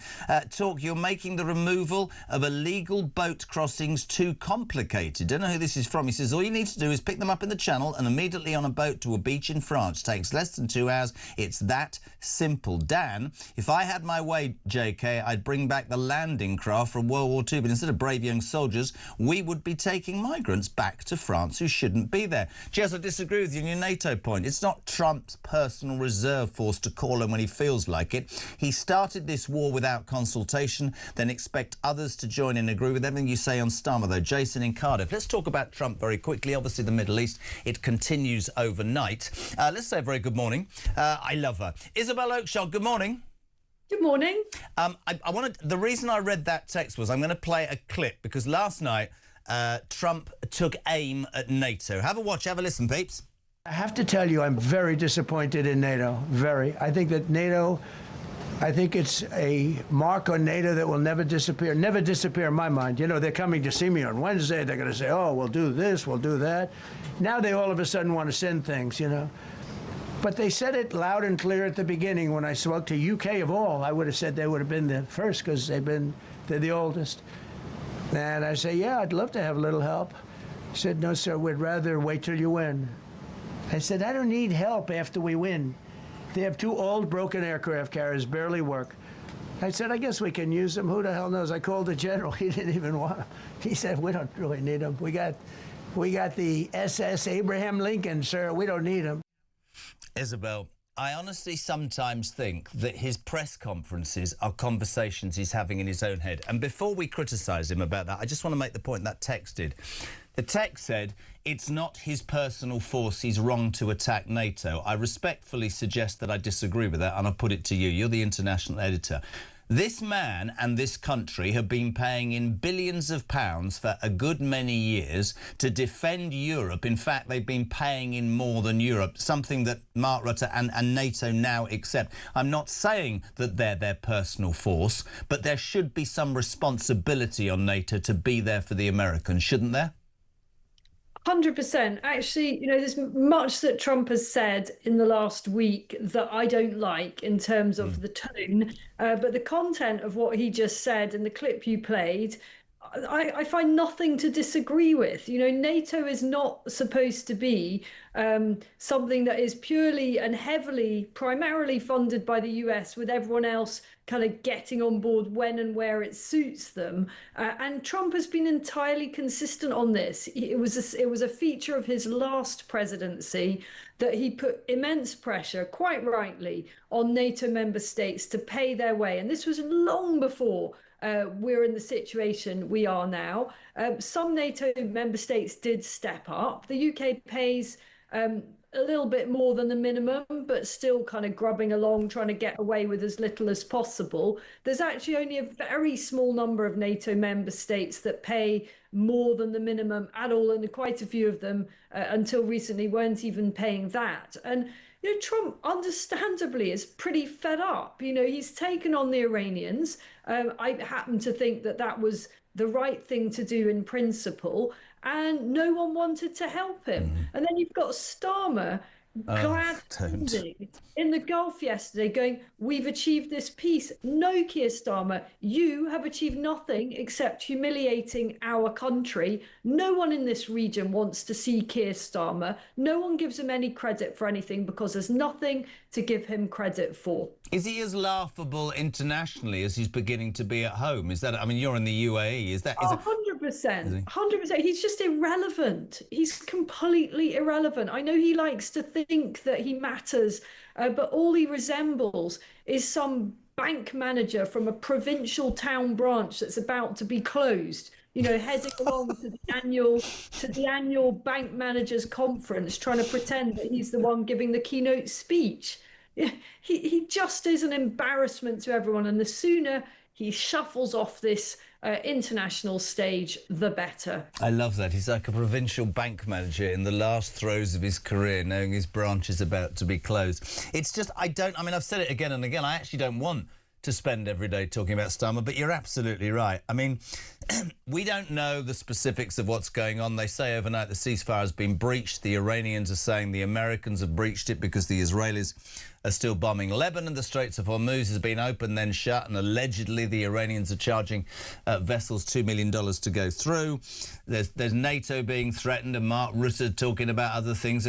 But you're right. I'd read this to somebody yesterday. The Ministry of Defence, at the moment that Starmer jumped on the gas-guzzling jets, let's forget net zero, we'll go and play big boys out there in Saudi Arabia. The Ministry of Defence said, and this is my bit, I still can't get over this 24 hours on. The Ministry of Defence confirmed we've downed 110 drones and we've flown 1,600 hours of defensive flying. Well, I thought it wasn't your war. And what the hell is defensive flying? It is our war. And then the person, goes to the Gulf, as you said, and goes, we are working at a ceasefire. I reckon, listen, Trump is Trump, but I reckon the world is laughing at him without any shadow of a doubt. What no one here is laughing at is this supposed ceasefire. And can I just cut through the crap on this ceasefire? This is not a proper ceasefire that is in any way likely to lead to any kind of permanent peace or stability. I believe that this is basically a strategic pause that allows the US to rest and to restock.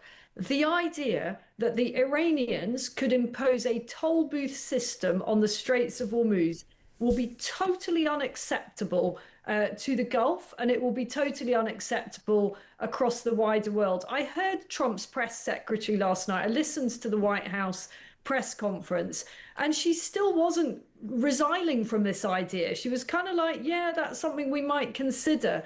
Well, this morning, the Omanis, who were supposed to be part of this joint venture, have said, we want nothing to do with that. Can you imagine the chaos if different bits of the world are now allowed to start charging passageway for ships that are coming through somewhere near their bit of territory? I mean, it would upend the entire system of global maritime trade and navigation. It's a total non-starter. We've still got missiles being lobbed around the region. This is not a ceasefire as anyone would understand it.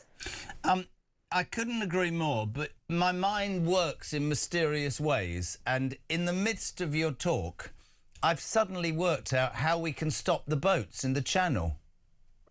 Oh, yeah, we're going to have a toll booth system. Yes, a tariff. You can only get in if you pay me £500,000. Otherwise, you've got to be turned round. Bingo. I mean, I'm not disliking this idea myself. You know, if we are going to have to live with this new system, then, I mean, the channel, I mentioned it yesterday, it's the obvious place for us to start imposing tolls. And the problem is that none of those people on the little dinghies have a penny between them. So we're not going to be getting multi-millions, and doubtless, the UK being the UK, there would be free passage for rescue ships picking up migrants. So I'm afraid that doesn't work, but I like the little fantasy of it. Can I just finish by asking you, because it's a subject you've done so much work on, the channel. I mean, obviously, you have sunshine all the time in the UAE. We've had 2 days of sunshine here and everybody's gone to the beach. It'll be raining by Saturday. But right now, fantastic news. 100 migrants crossing the channel yesterday.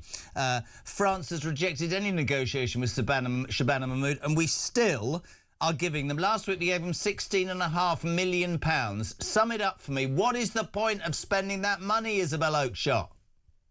Total and utter rip-off. And so far from giving them any more money, not a single penny more, if I were in charge, would be launching a legal action to reclaim, to claw back the money we've wasted on the gendarmes standing on the beach with their hands behind their backs, watching these guys and the odd woman make their way over to the UK. This is an absolute outrage, and it is an insult to the British taxpayer. And I cannot understand why we continue to fill their pockets with gold. Couldn't agree more. Great to have you on as ever. Thank you so much indeed. Isabel Oakeshott, Talks International editor, 22 minutes to 8 o'clock. It's across to Westminster. I always get very excited when she's good enough to speak to me. Shadow Foreign Secretary, Dame Priti Patel, a very good morning. Morning to you, Jeremy. How are you? You're not out braving the weather, Priti. What's going on? It's I have been campaigning for the local elections, and I'll be doing that after I've finished the round this morning. And I look forward to it. Lovely to have you on. Can I start? You, Foreign Secretary, you've had experience at home. I mean, I have talked incessantly about what's going on in Iran and the Middle East, and I think, you know, people have different opinions. A lot of people in this country think we shouldn't have been part of those initial sorties, but almost every man, woman and boy thinks that we should have been far more conducive to America. Overnight, a ceasefire, does it work? All of that. But the gall, Priti Patel, of a man who has spent weeks saying this is not our war, now parading himself round the Gulf as some international statesman saying we are... He's just trying to take credit, Keir Starmer, isn't he? Well, I mean, where to start with Keir Starmer, quite frankly. I mean, he just dithers constantly. And, you know, I heard what Isabel had to say about Starmer in her remarks. This man is not a leader. He is not the statesman that our country needs. At a time of such immense global instability and insecurity, he is failing us at every single level. There's no question about that. And, you know, let's pick one example on defence, just as the example of the moment when there is a war going on. 9 months in, he has not published his own government's defence investment plan. He talks about wanting to do more and have more money and resources, but at the same time, he's incapable of making any decision. And the fact that he went to the GCC yesterday, I think proves the point that he's a complete non-entity and has no cut-through, no relevance. He should have gone there much earlier on. We know that our GCC friends and allies were very critical and questioning the lack of British support when the conflict started with Iran, because we have 250,000 British nationals in the region. We have our bases in the likes of Bahrain and Qatar. We have support into the UAE. You know, we have a very big presence there. And our footprint in the Gulf states in particular, yes, it's historic, but it's there for good reasons, good strategic reasons. We have worked shoulder to shoulder with the GCC for decades. We are totally a strong ally. We absolutely have good, strong relationships with them. I know that from my own time in government on security issues, on economic issues. We're in the process of talking and securing a trade deal with them. So I think Starmer's presence is not conducive to any good whatsoever. He's been completely absent. He's not a leader. And we're just seeing a government that is just floundering around, trying to make itself relevant on the international stage when, quite frankly, it is totally irrelevant and has very little to offer. You think he's trashed our relationship, the special relationship with America at all, Priti?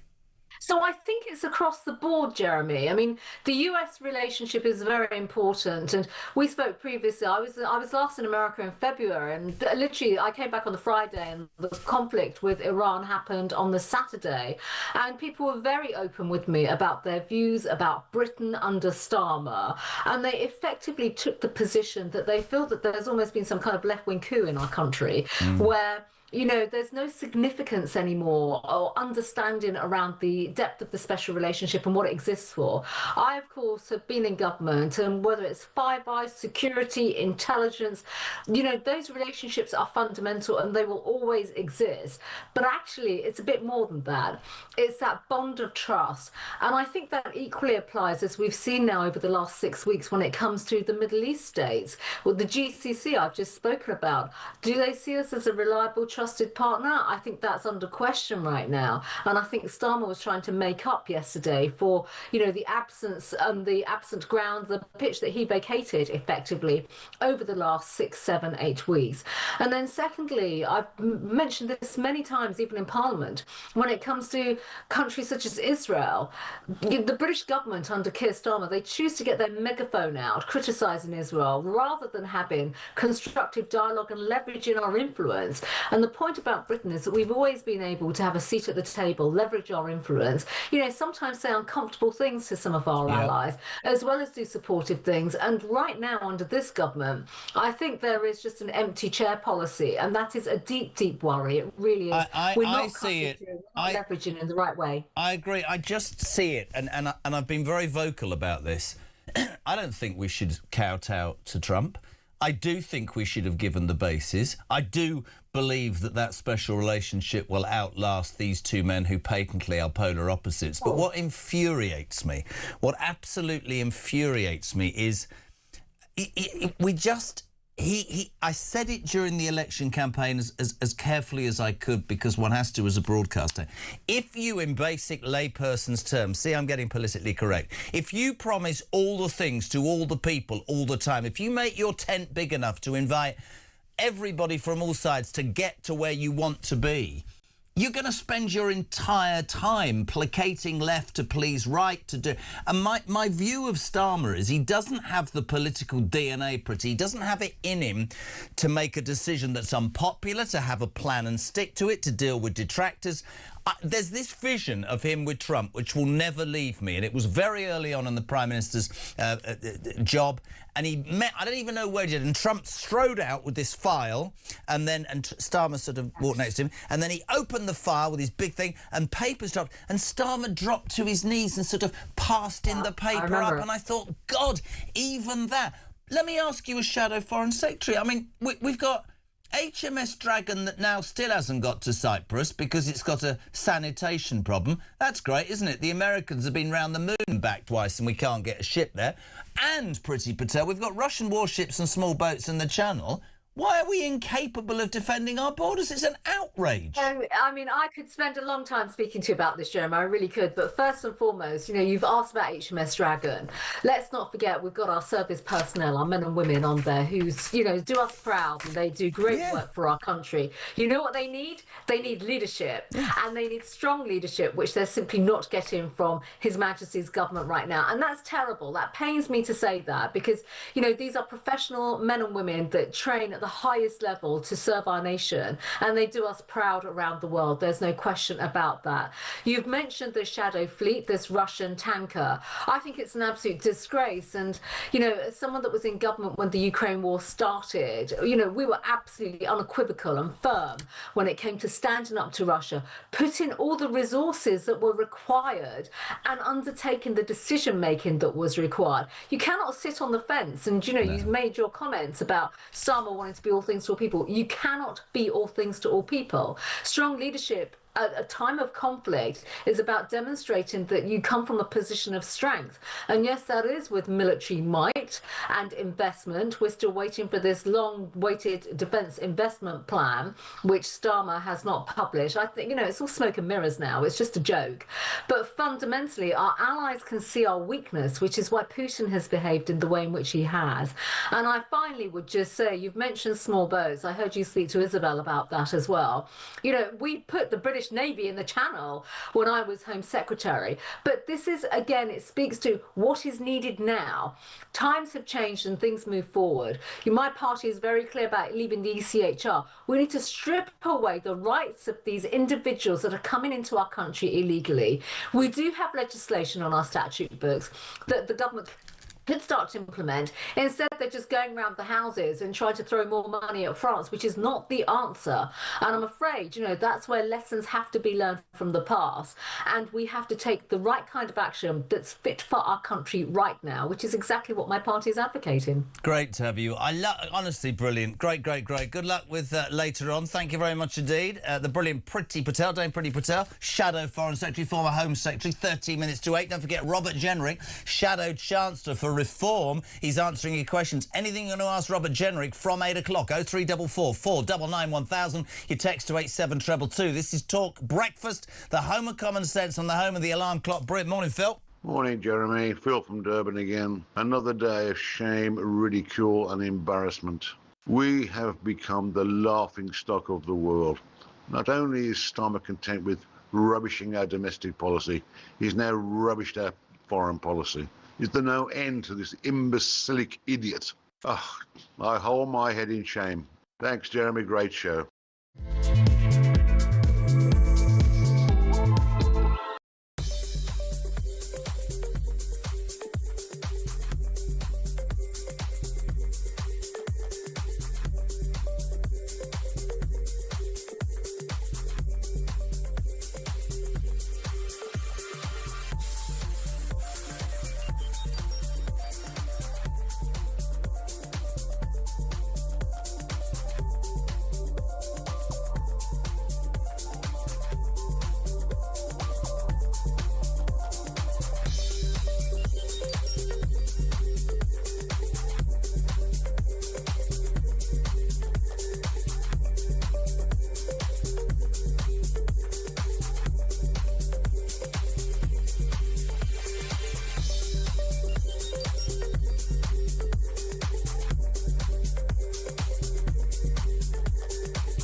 Across the UK, on DAB+, on your smart speaker, on your smart TV, and on your side. This is Talk. Good morning. Welcome to Talk Breakfast. It's where the nation comes to talk. So many people getting involved this morning. The length and breadth of the country. The sun is out. The sky is blue. It's almost 8 o'clock at night. Don't know. I can't be doing with it. Anyway, listen, wherever you are in the UK, we want to hear from you. 0344 499 1000. Morning to Ryan from Lincolnshire. We need someone with gonads to run this country, yeah.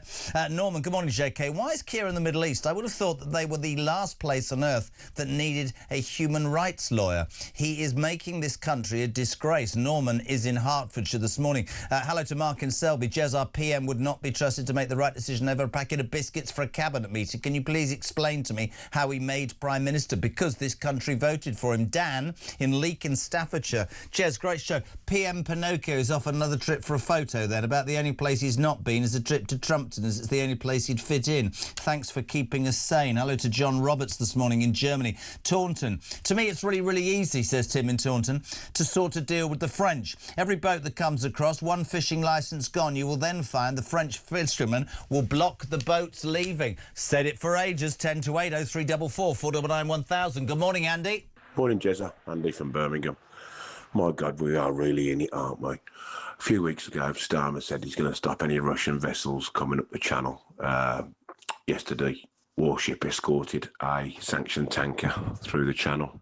And where are they? He's been on holiday in Spain and then ran off to the Middle East to make the tea. And our Defence Secretary's on holiday. Now, don't get me wrong, everybody deserves a holiday. I know you have a few yourself, Jez. But this is like a time where it is, whether we like it or not, we are at war, and there's no way they should be on holiday. What are we doing? What are we doing with these people in charge, mate? Anyway, great stuff. Ta-da. Sorry, two things from that. Our Defence Secretary's on holiday, Christian, is that right? And I like a holiday myself. I've had 1 week off, right, since January. I'm about to go on holiday, which has really wound me up now. We say a very good morning. Good to have him as well. Former British ambassador to Iran between 2002 and 2006. Sir Richard Dalton, a very good morning to you, sir. Good morning. I very much know what you're going to tell me about Donald Trump, who's jumping left, right and centre. What I'd love, please, is a view on how, in the name of the Lord, the world is going to deal with getting rid of this regime and getting this area back to where it needs to be. What are your thoughts? What, getting rid of Trump's regime? No, getting rid of the mad mullahs who finance proxy terrorist groups across the world and kill people. Well, that sounds rather like the United States and Israel, doesn't it? But to go back to Iran... I can't, Richard. I'm a very balanced human being, strange enough. You cannot tell me that America and Israel finances terrorist groups. Try telling what you've just said to the parents of a Manchester bombing victim. Everybody knows that the mad mullahs have financed terrorist groups across the world, Hamas, the Houthis, ISIS, all of them for years. Putting America and Israel in the same thing is ridiculous. I wasn't referring to support for terrorism. I was referring to the consequences of an illegal aggression against Iran. The consequences have spread, as you know, and the consequences have included the killing of a great many innocent people on a totally false prospectus sold by Israel to Trump in the middle of February. We then had a period of negotiations, which were then aborted, although they were promising, according to so many sources. And we had the war that we now have, which has plunged us all into so many difficulties. So that I don't disagree with that, but my question is, and again, you talk about innocent people, I have to do this job correctly. Acknowledge then that the Iranian government, the mad mullahs, have killed their own people, thousands of them. Why do people of a certain persuasion not mention that? We constantly mention it, those of us who want a sane world in which international law prevails. And the 7,000 casualties of the riots and attempted revolution, fermented in part by arms supplied by Israel, it must be said. But that 7,000 deaths was clearly a major international crime. But where we are now is that it's down to the Iranian people whether they remove that government or not. The Israelis suckered the United States into a war, partly on the prospectus that is now well attested in press writing in the United States, that the regime would fall very soon after the war began. Completely agree with this, Secondly, it would be too weak to block the Straits of Hormuz. So where we are now is that it appears that Israel is preventing Trump from ending the war, because although the agreement with Iran, brokered by Pakistan, was for a ceasefire in Lebanon, Israel has refused to honor that, and Trump, as usual, has swung behind Israel. So international efforts at present should be directed against ending the war in Lebanon. How do you get... I couldn't agree with you more on that. I completely understand the people who will say that he went in without a plan, without the support of allies. Absolutely, I get that. I fear for many that the ceasefire probably has already been breached. How do you... We haven't got a lot of time. You were the ambassador there. How does the international community, if this is the wrong way, deal with this regime? Because you said it's up to the Iranian people to rise up. They're not allowed to, are they, Richard? You know that. You lived there. Yes, but that's the case, isn't it, all the way around the world? Oppressive regimes are secure until they're not. But what needs to be done now is that the world needs to get behind the Pakistani, Turkish and Egyptian mediation effort, to get behind President Trump's clear statement that the Iranian 10-point plan is a workable basis for negotiation, and get Israel to stop killing in Lebanon. Do you want to congratulate Donald Trump on the ceasefire or not? Well, it's difficult. I rather agree with the Spanish Prime Minister, who said, I'm not going to congratulate somebody for bringing a bucket when they've just set the world on fire.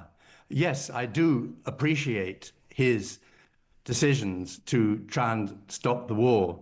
Yes, I do.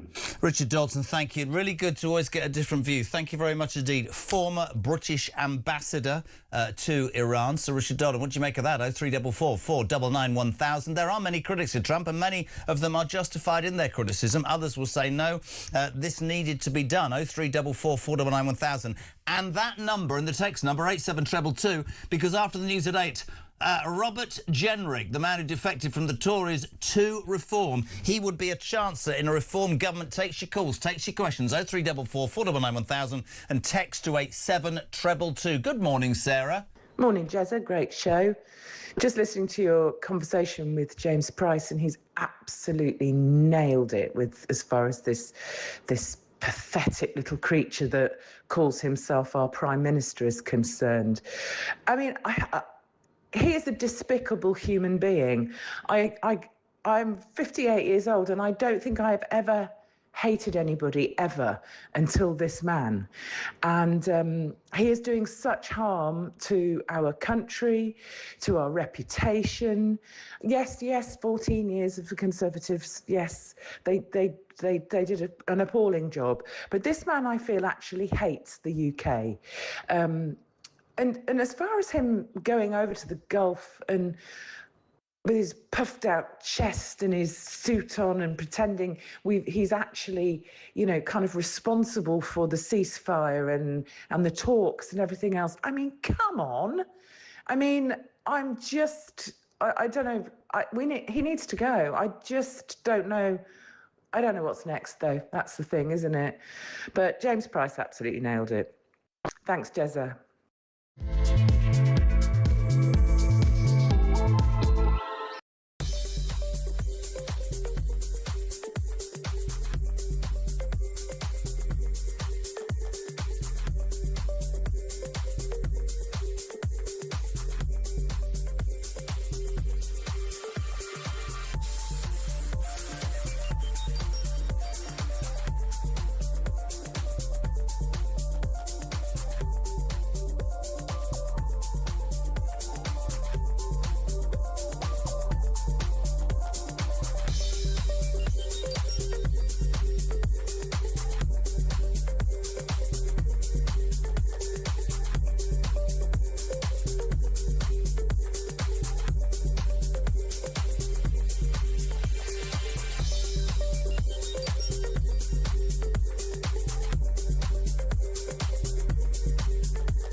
I was sat in the tent and he was showing me through photos of his phone, scrolling through.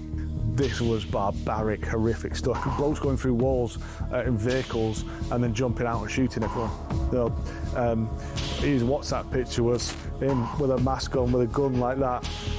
You're in a tent with this guy? I'm in a tent with this guy, and actually he's just showing me this stuff. I'm just thinking, this is not the kind of bloke you want to be coming to the UK.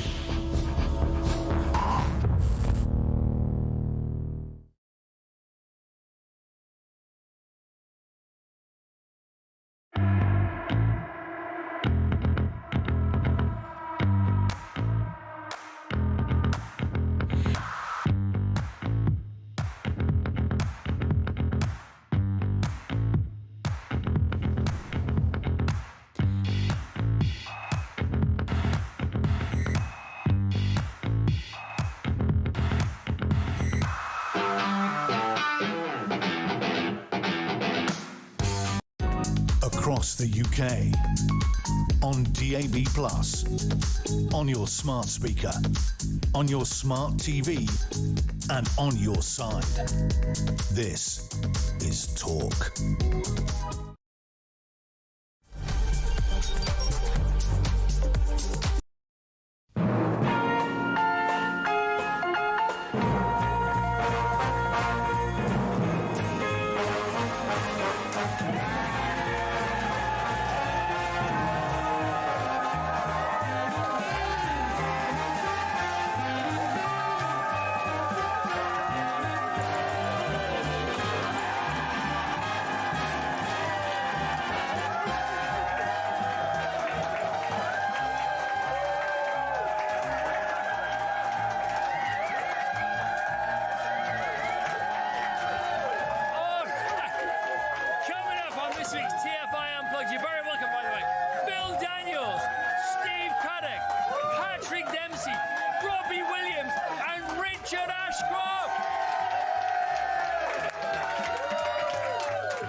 across the UK, on DAB+, on your smart speaker, on your smart TV, and on your side.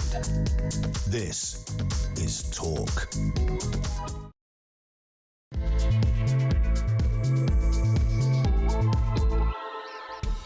Welcome back, my friends. Just got 8 o'clock. It is, of course, Thursday, the 9th of April. You would talk breakfast, the home of common sense and the home of the alarm clock Brit. Whatever you're doing, it's another beautiful day.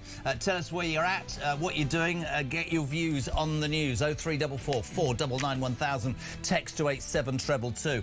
In a tick, Robert Jenrick will be the Chancellor of the Exchequer if Reform win the next election. He'll take your calls. He'll answer your texts. Just get your calls in and your text 87222. What are you waking up to? Well, confusion in the Middle East as the ceasefire lasted. Is it being trashed? Apparently Lebanese people are saying bombings from Israel continues. Trump saying that the Straits of Hormuz are being closed, and boats are being charged an amount of money. Many of you, though, are concentrating on one thing, as we know nothing really about what's happening, is our Prime Minister.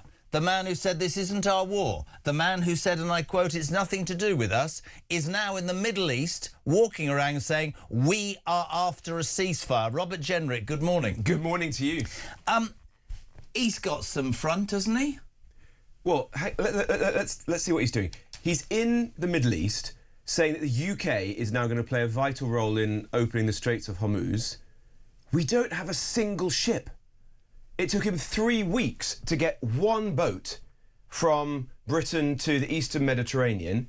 It then broke down and has had to go into port. We have no navy. We ourselves are defenceless at the moment. So what are we offering to these Gulf states who used to be our friends and our allies? It's pitiful, actually.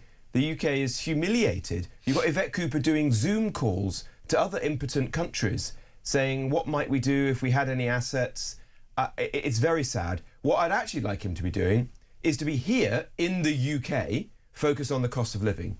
What are you doing about petrol and diesel prices at the pumps? What are you doing about people's energy bills, about the cost of food that's going to go up? How are businesses going to cope with higher industrial energy prices? Why are you not drilling in the North Sea? That is what he should be focused on, not swanning around on, frankly, these utterly pointless trips around the world as if he's some sort of Henry Kissinger, when the other day he said he didn't want the UK to be involved in this war. Let's get straight to it. Pete says on text, and it's something that I hear an awful lot about Reform, and I hear about a lot of parties, and it needs nailing.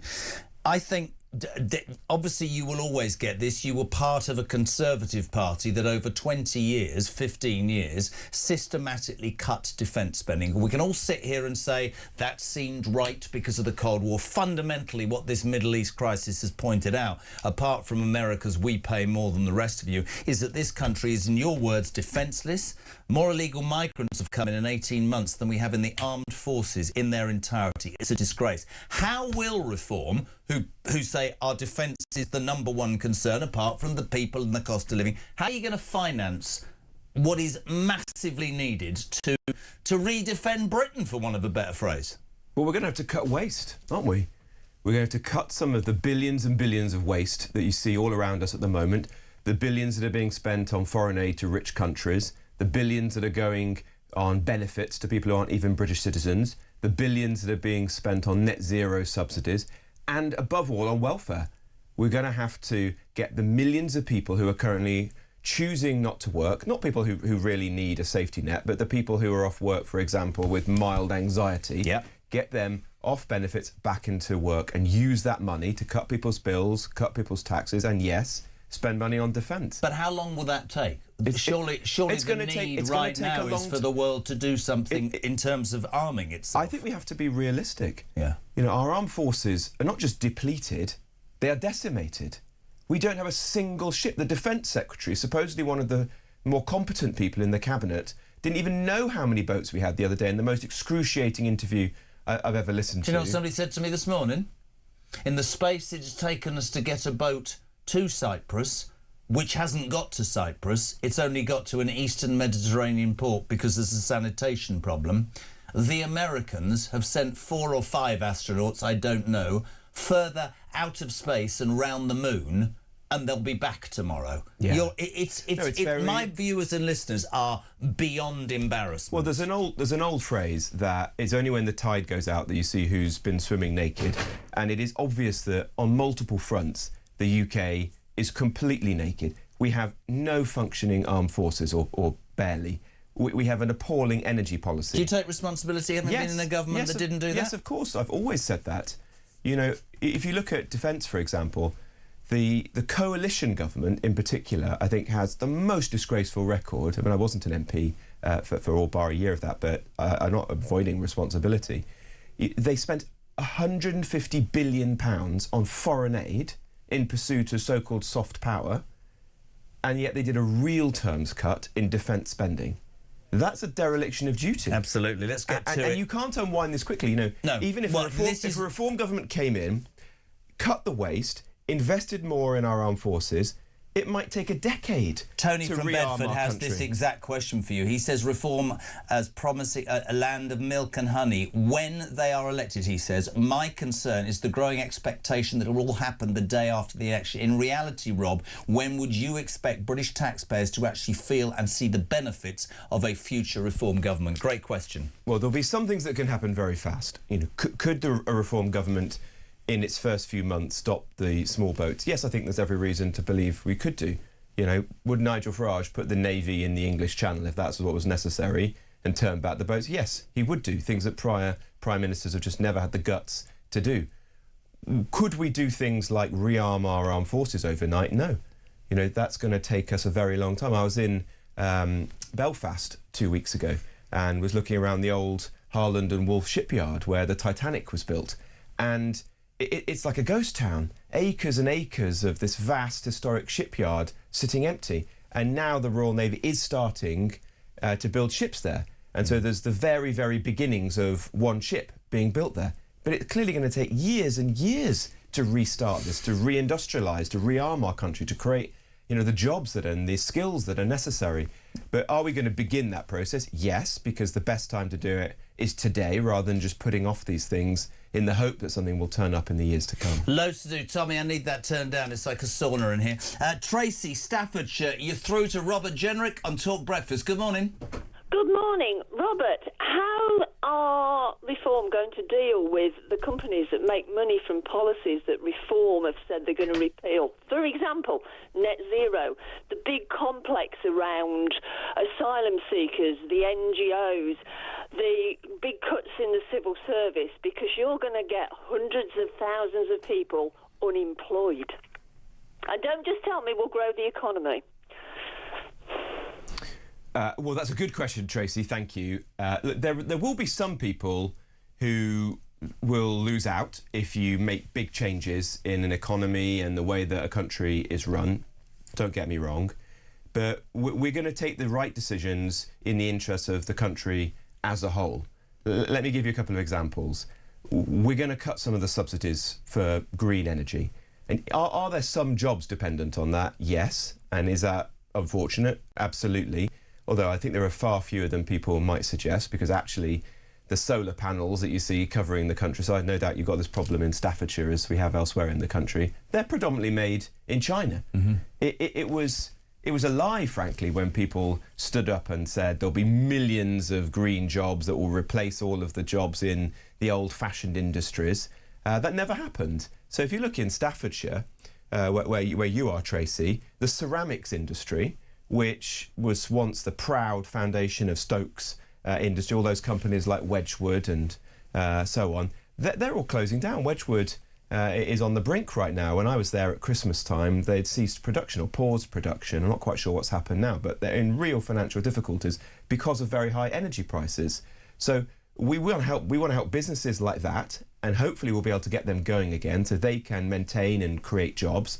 But there will be some losers from this, yeah, absolutely. And there'll be certainly some people who will squeal about this, because there are people who are really profiteering from some of these things, particularly on the green energy side. There are businesses and particularly international investors that are absolutely coining it in at the moment from all of the stuff that Ed Miliband is pumping out. And if you look at the asylum hotels, I mean, there are people who've made hundreds and hundreds of millions of pounds as a result of these Home Office contracts. And that's going to have to come to an end, absolutely. In fact, those contracts, as I believe, have a break clause that comes up about now. And so Shabana Mahmood could draw an end to all of that total rip-off now and move away from those obviously very bad contracts that were signed by the last government. Tracy, thank you. One of the things about this is, Ring Rob, you'll get positives and you'll get negatives. One of the things that has absolutely focused people in the last 24 hours was your boss's pledge yesterday to give asylum seekers £1,000 to return home. Now, the way it was said, you know, this current government gives £10,000 to an individual to leave. This government wants to give £40,000 to families. Unfortunately, let me read you Dan in Leek in Staffordshire. Morning, Jez. Can you ask Rob how I can cancel my Reform membership, please? I tried last night and couldn't find the option. I can't afford to pay 25 quid a year, knowing that that's going towards illegals being given money to go home. There is real anger about this, Robert. Real anger. Yeah, I get that. And look, it's a tricky question. What the government is proposing, is doing, is paying 10 grand to illegal migrants. Why pay any? And a family might get 40 grand. Why pay any is what people are asking me. Well, what we're saying is that you might need to pay a little bit of money to get people out of the country. Why? In order to make it faster for them to leave. Somebody said yesterday, well, because let me explain. You don't know where they are, but if they're getting £50 a week, the government must surely know where they're living. Well, there's two ways of handling it. The main way Reform want to handle this is, firstly, they don't come in the first place, because you create a proper deterrent. And so if you do break into the country, because you somehow manage to get in, you're detained, you're never roaming the streets of the country, and you're deported, either back home, wherever it is in the world, or to a safe third country. That is the main way we're going to end this problem. The second way is we're going to deport people. So there'll be a knock on the door from our new squad of people who will be finding illegal migrants. And then, is that going to be like ICE? It'll be different. We don't. They won't be armed. We're not taking inspiration from what's happened in the US. But it will be tough. It's gone wrong in some respects, but it will be tough. If you're here illegally, you should expect that there'll be a knock on the door and you'll be detained and deported. That's the way it's going to work. And I think most people would agree that's what we should have. We have to have rules. So you're going to set up a new force for that? We are. We're going to set up a new force that's going to do that, which the Yusuf has spoken about, our Home Affairs spokesman. The question is, are there some people for whom paying £1,000 to leave voluntarily saves the taxpayer tens, probably hundreds of thousands of pounds, because the cost of sending someone to your door, you know, getting you forcibly deported, maybe at the moment at least, although we're going to scrap this, going through some spurious legal merry-go-round, costs a lot of money. There is an argument for paying somebody £1,000. I don't see an argument in paying someone 10 grand or 40 grand. That's obscene. But you'll understand the people who are saying that anything seems to send a message that if you break illegally into the United Kingdom, you can make money. Totally, I get that. It needs explaining, which is why that question is relevant. I totally get that, but what does Reform want to do? We want to end this once and for all. And the way you do that is not by bribing people to leave the country or begging them to go voluntarily. So Reform are saying, we don't want to pay £1,000, but we will pay £1,000, which in hindsight, in reality, is going to be less to the British people than trying to extract these people. That's right, yeah? but I would just say, this is not going to be our primary focus. The main way in which we're going to get rid of people who shouldn't be in this country is by reforming the judiciary, leaving the ECHR, building capacity in which to detain people, and then having them deported. That is the way you fix this problem, not as has happened for years, frankly, where governments are begging people to leave. Oh, here, we'll pay you 10 grand. Would you mind kindly getting on this plane? That is not the way it needs to work. You understand the frustration. Jeff says, can I get £1,000 as a Brit just to stay? Let's go to the phone lines. Nottingham. Dale, you're through to Robert Jenrick. Good morning. Good morning. Good morning. I was going to take your third speaker. Sorry? Good morning. Yeah, I'm here now. Sorry. Quick question for you. If Reform get in, which I hope they do, are they going to tax people? I'm on about the severely disabled and people that actually need the benefits. Are they going to tax people on benefits like they do pensioners on their state pension, and also to help the working people when they look at their pay slips each week? Like myself, I'm paying over £300 a week in tax and national insurance. And I still see these people that are feckless, bone idle, going down and enjoying a pint, smoking cigarettes, and having the same life that I can occasionally, but not every week. Seeing my money tossed out the window to these bone idle people, and they haven't got a clue. And also, my last bit is the state pension. I don't know if people know, but if you're working from the age of 16 to 38, you've paid your contributions towards your state pension. And then at the bottom of your HMRC app, it says it's been diverted elsewhere to help in the welfare and social care. So my worry is when I get to 67, I'm 50 now, there's talks that the state pension might not be there anymore. So what happens with all the money I've contributed? It's paying for the feckless and bone idle people and people that are not supposed to. Let him answer, because I want to get through. Robert Jenrick. Well, that's how many people feel across the country right now, don't they? There's the big divide in British politics at the moment feels between working people and those who've paid in all their lives and are now pensioners, and people who are not in work, who are so rich that they're totally insulated and don't care and go and vote for Zach Polanski without even reading the nonsense that he spews out. Reform is on the side of working people. We've chosen a lane. You know, we say we're about alarm clock Britain, and we mean it. And that means cutting the waste that we see everywhere in our country right now so that we can bring down people's bills and their taxes and be on the side of people like your caller. It's the unfairness, isn't it? It's the palpable sense. If Dale is unfair. The palpable sense of unfairness is there all around us. And, you know, I represent a constituency not very far from where Dale lives in Nottinghamshire, and you've got people, you know, the typical worker in my constituency is going to work in a distribution centre or a food factory. You know, they might be listening to your programme now, or they're probably at work already, you know, and they're not earning a lot of money, and then they come home and their neighbour hasn't been at work at all day, is on benefits. Now maybe as a result of the 2-child cap being lifted, they're getting thousands of pounds more because they've chosen to have 4 or 5 kids. They've got a BMW on the drive because they got it off the government's Motability scheme, whilst they've got an old second-hand car and can't afford to buy a new one. This is wrong. There's a lack of fairness. This is totally totally unfair. The government has to be on the side of working people who are contributing. That's actually, that's a really good point, actually. Are Reform committed to lowering taxation? Yes.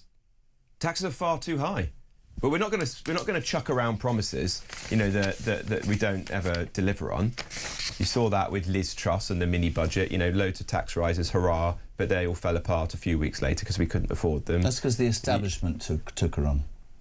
Well, it was also because she spent a load of cash at the same time. Damien, you've got to be careful with people's money. You're very big in Nottingham today.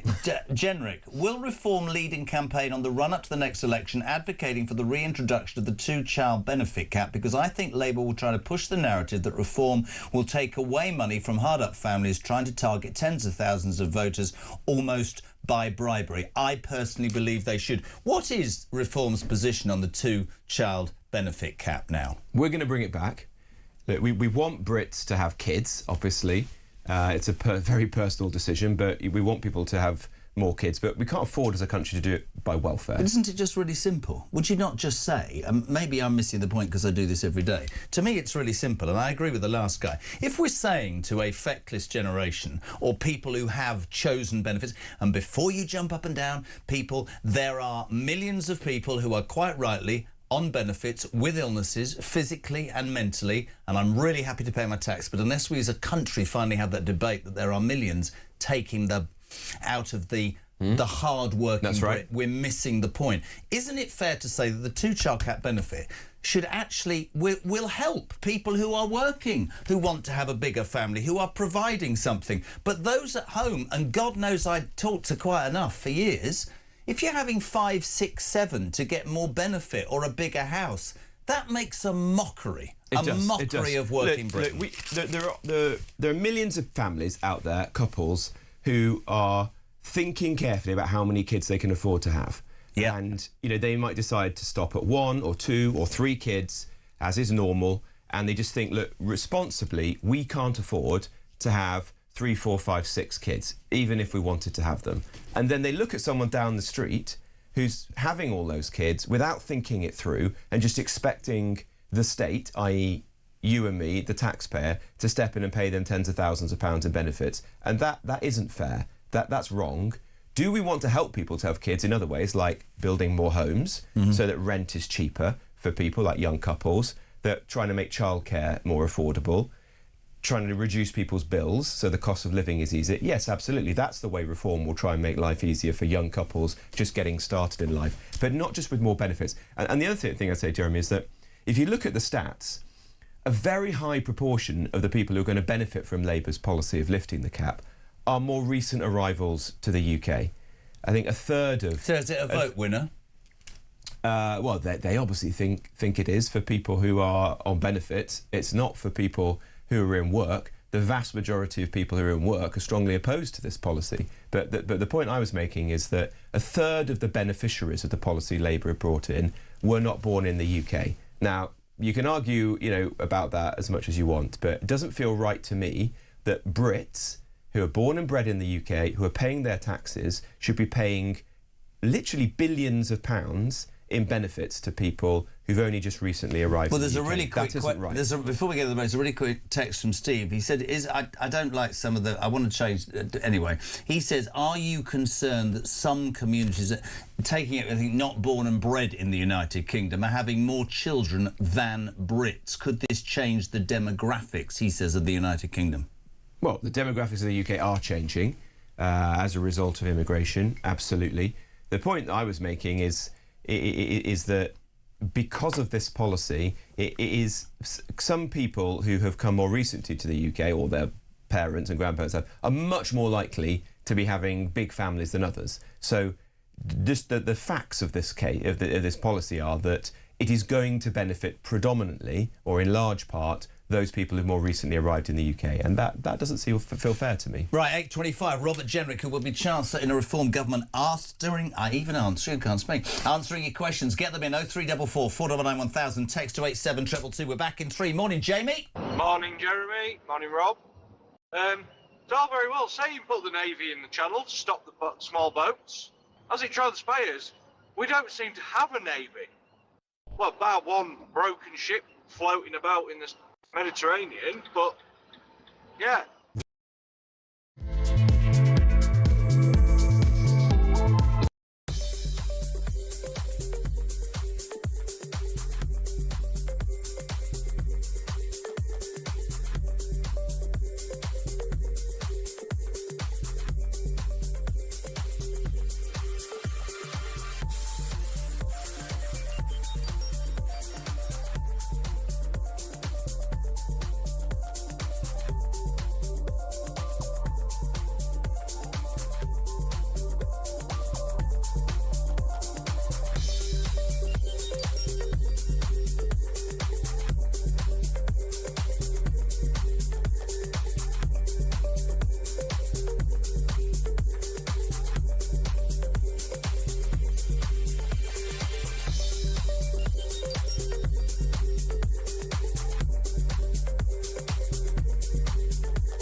Conflict breaks out anywhere in the world, it has consequences here at home. Talk War is your definitive national security briefing.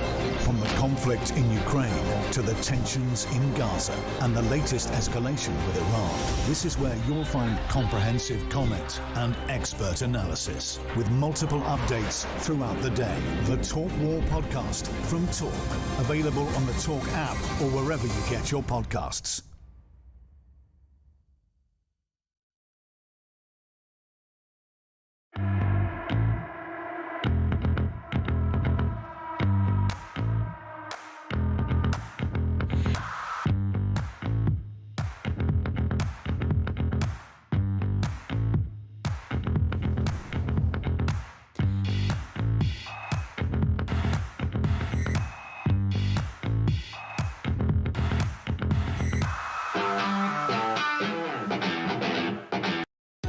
across the UK, on DAB+, on your smart speaker, on your smart TV, and on your side.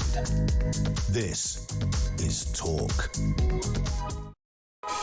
Welcome back. Robert Jenrick, who would be Chancellor and Reform Government, taking your calls. Loads of you trying to get involved. I'll get there as quickly as I can. Rob, Tracy Barker says, could you please ask what their stance, Reforms, is on stopping legal aid for migrants? Why should the British taxpayer foot the bill for them to fight to stay in this country?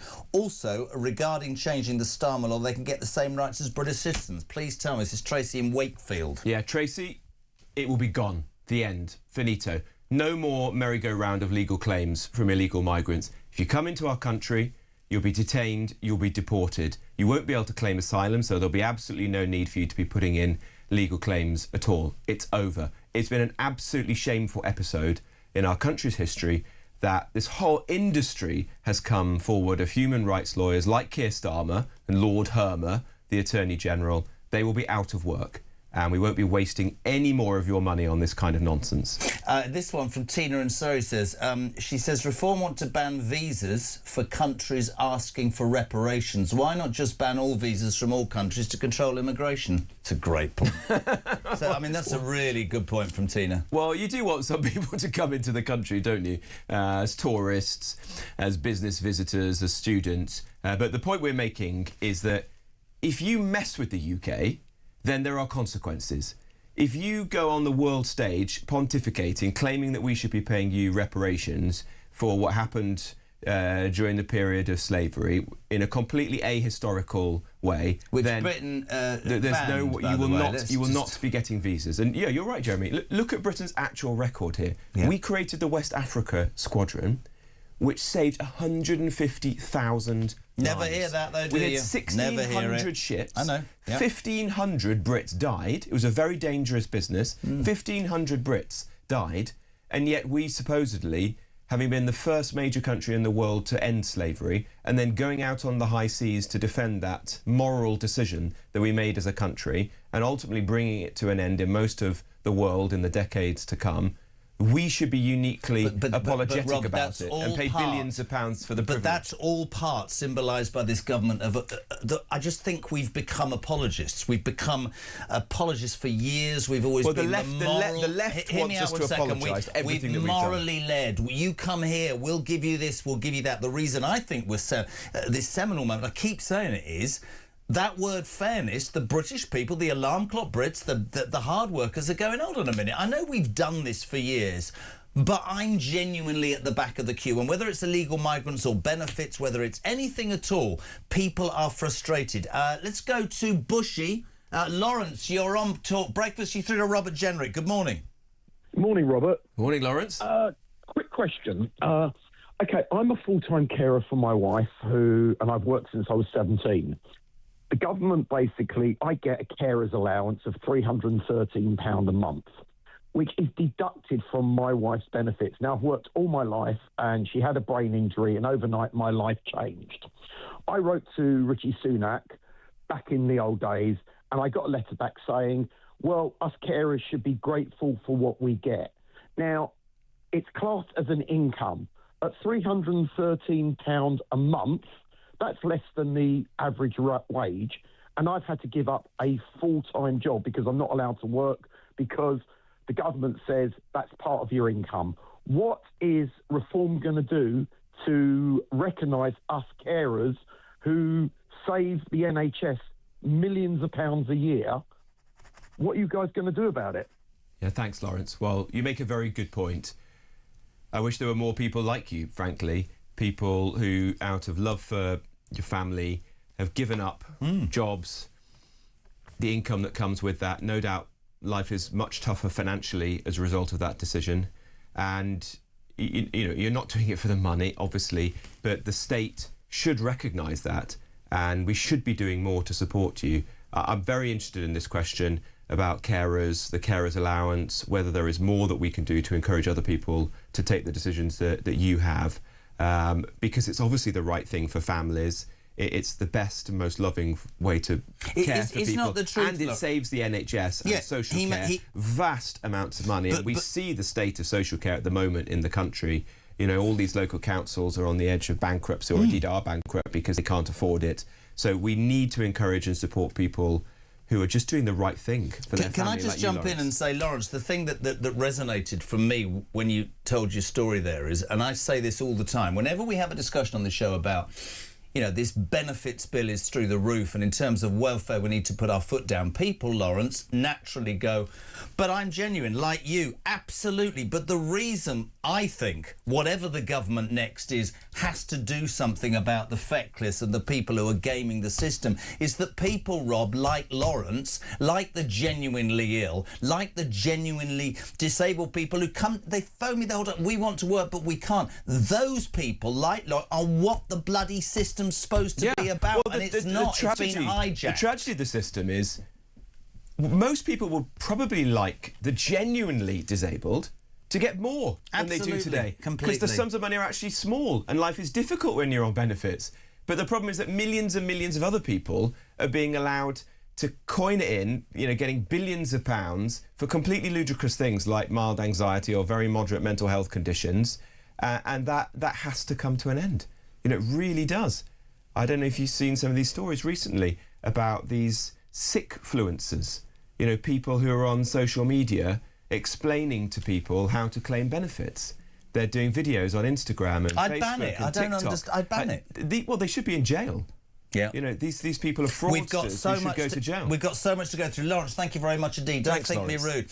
Robert, child benefits should be in the form of a tax rebate, tax refunded from the tax you've paid. From Wendy in Wokingham. Robert, can you ask where reform will send the migrants they deport? We've got to be really quick through these questions. Where will they go? Home. To a place before they're sent home or straight home? A detention centre? Well, they'll be in if they've managed to reach the UK, which we don't want to happen, then they'll be detained here. They'll not be walking the streets because that is the root of the problem. Hardly anyone is detained. They get put up in hotels. But they will be sent home, and that will mean sending people back to some places that are tough environments. You know, with £40,000 or £1,000 in their hand. Well, no, because most will be being detained and deported straight away. Straight away. But you know, Germany, for example, is deporting people to Afghanistan. So if it's good enough for Germany to do that, then it's good enough for the UK. I think the problem is the pull. I think the problem is the judges, and I think we need to be tough. Jez asked Rob, please. People have to pay tax on their pensions. This is Terry in Birmingham. Should benefit claimants pay tax on benefits? Yeah, I've heard that argument, and it's certainly, I mean, the counter-argument is that it's just all circular money, that you've got, you know, the state pays somebody their benefits, and then that person pays part of it back in tax in the process. Would you consider it as Chancellor? Yeah, I think it's something we could consider, but in the process of that, there's a lot of waste, you know, because the state is paying the money, then there's the cost of taking the taxes. There's an argument that it's all just a bit of it's all just a bit of a farce. Benefits to go to work? Well, the argument for it is that it explains to people just how much tax those people who are out there in the real world working are actually paying, and gives people a much more realistic sense of what's actually happening. So I can see arguments either way. How does Rob feel about Kemi? This was last week. He's now the most popular party leader. Poll reveals that she surpasses Farage in approval rating, says Jeff in Woking. Look, I think that's the thing with the Conservative Party is it's just, I mean, I know you asked me this question this morning, but by and large, it's not part of the debate. It just doesn't feel relevant. But anymore. The poll last week had all three of you level, the Greens, the Reform Party and Conservatives, and it had I don't mean to be mean, but there's a moment in the life of politicians where if they're not relevant, no one really cares either way. But she's obviously relevant because she's leading the poll. Well, I think I don't know what lies behind that, but my instinct is that hardly anyone knows what the Conservative Party thinks at the moment. No one really cares. I suspect we'll find in May that the country is now centred on a debate really about, do you want Nigel and Reform, or do you want the Labour Party, perhaps with the Green Party at their side, to run this country? And a vote for the Conservative Party is just going to be a wasted vote. Dave points out straight away, honestly, the people that are... And he says there's a poll out today that has Reform back at 30% and Labour and the Tories much lower. So, listen, we don't know. Who knows? Let's wait and see what happens. I think we'll do extremely well. My personal opinion about Kemi is right person, wrong time. I know she beat you to the leadership. I'm not being disrespectful. I think she's been more vocal and I think she's doing a better job. But I don't think she was up again. This is from Rob in Newcastle. Will you abolish inheritance tax? I think inheritance tax is a terrible tax. It's double taxation. It's coming at the worst moment in families' lives when a loved one has just died. You're trying to move on. You're trying to, support your family. I would love to be able to do it, but I'm not going to make promises that we can't afford. You'll look into it, so though. It's something we'll think about nearer to the general election. Let's go to Belfast. Billy, you're through to Robert Jenrick. Good morning. Good morning, Jez. Jez, I'll tell you what is. I'd like to ask Robert. I've heard a few times Nigel's sort of take on Northern Ireland and the situation where he'd sort of be amenable to a united Ireland. I'm just wondering what Robert's take on it would be, whether if they do get into power, hopefully you do, what they would do with regards to Northern Ireland, obviously wanting to get out of the EU, etc. Would you bring Northern Ireland back fully into the UK and remove this ridiculous situation that Northern Ireland's been left in with the Windsor framework? Basically, we've been left in limbo, not part of the EU, not part of the UK. Rob? Yeah, I was in Northern Ireland a few weeks ago. Had a great time. Went to the Shankill, went to Harland and Wolff, met businesses. And look, I love Northern Ireland. I've always enjoyed visiting, have done for many, many years. I'm a unionist. Reform is a unionist party. We will do everything we can to protect the union. And that means that Northern Ireland is going to remain part of the United Kingdom if there's a Reform government, and we will do our damnedest to ensure that happens. Belfast is as much part of the United Kingdom as Newark, my constituency, and it's going to remain so. And by the way, that I did hear these suggestions when I was in Northern Ireland that Nigel was somehow not committed to the union. Complete nonsense. Nigel is the strongest supporter of the union that I know, and he will do everything he can to ensure that Northern Ireland remains. And we will look again at some of these historic problems like the Windsor framework, the legacy of frankly botched Brexit deal, and see if we can improve those, because we don't want there to be any division between Northern Ireland and Great Britain, and there are ways, I'm convinced there are ways in which we can improve the present situation. Question from me very quickly, because it's my bugbear when we talk about Northern Ireland. The Troubles Bill is an absolute disgrace against ex-army men and women who fought years ago in Northern Ireland. To allow these people to slide into retirement waiting for a knock on the door and potentially prosecution whilst giving immunity to the IRA. Very quick question. Tell me Reform would reverse that. It's an absolute disgrace. Totally. I went for a pint last year with a man who's now a Chelsea pensioner living at the Royal Hospital, who fought during the period of the Troubles, was involved in an incident in the blink of an eye, had to make a decision about whether to shoot or not at a terrorist who was trying to kill him and the soldiers who were fighting alongside him. And now, as a result of the decisions of the Labour government to lift the immunity from prosecution, he waits every morning when his bills and post, drops on the doormat, thinking that there might be a letter from lawyers or whoever it is. And immunity to the IRA. And yet there are these letters of comfort, the IRA. We've even got Jerry Adams, claiming that he wasn't a terrorist. God knows what's going through his mind. What he thinks of what actually happened during that period, I don't know. But we've been very clear. We will give complete and utter immunity to every British serviceman and woman who served during the period of the Troubles. They will never, ever be dragged through the courts as a result of their service. Just very quickly, morning, Jez. Question for Rob. As a postman in Shropshire, I see many housing developments, and I mean big estates, yet there are no doctors, surgeries, no dentists, school, hospitals. Are Reform going to make sure that builders start building the infrastructure that's required? Martin in Oswestry, very quickly on that one. Yeah, look, well, I know how much development. My mum and dad live in Shropshire. I've seen places like Telford, which has grown up, tens of thousands of homes being built. Yeah, we've got to have the infrastructure going alongside the new homes that definitely have to be built to help young people onto the housing ladder. But I would just say 80 or 90% of the deficit of new homes in this country is a result of immigration.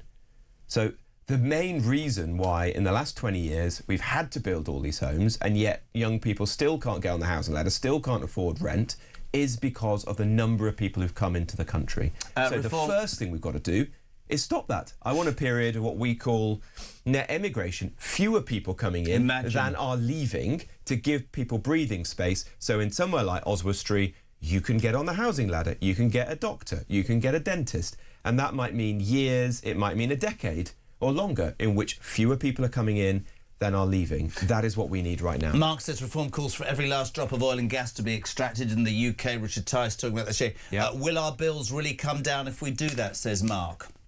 Yeah, I believe they can. There's a kind of myth that's put out there that because all this stuff is sold on the international market, it can't make a jot of difference to your bills. That's not correct. Gas can be sold on a domestic market. That's what happens in the US. There are even individual US states where gas prices are significantly cheaper because of the way that they handle it. And even if it were true that it doesn't make a difference, it will bring in billions and billions of tax revenues and create tens of thousands of good jobs. And that's worth it. And we can use those tax revenues to subsidise people. Imagine. Let's go to Essex. Stuff we've been I've got talking two about, like more. getting rid of VAT on fuel on the pumps. There you go. Matthew, we've literally got a minute. You're through to Robert Jenrick in Essex. Good morning.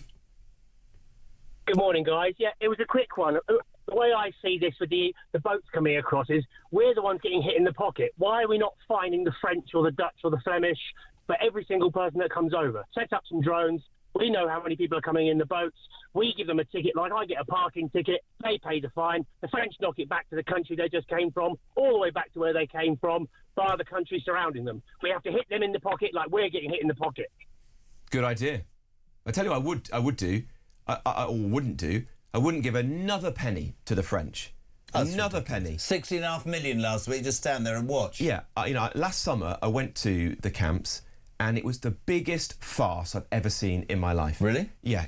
I went to the camps and I watched groups of men and women and their kids holding life jackets, walking out of the camps in the early evening, walking to a bus stop outside a supermarket, getting on a bus, going to Dunkirk, walking in plain sight with police and you name it, watching them, hanging out in a sand dune by the beach, and then just going at dawn to get in the boat. Everyone knew it was happening. Nothing happened whatsoever. After they'd left, I went back to the sand dune, and the rubbish was there because they'd spent a few hours hanging out in the sand dune.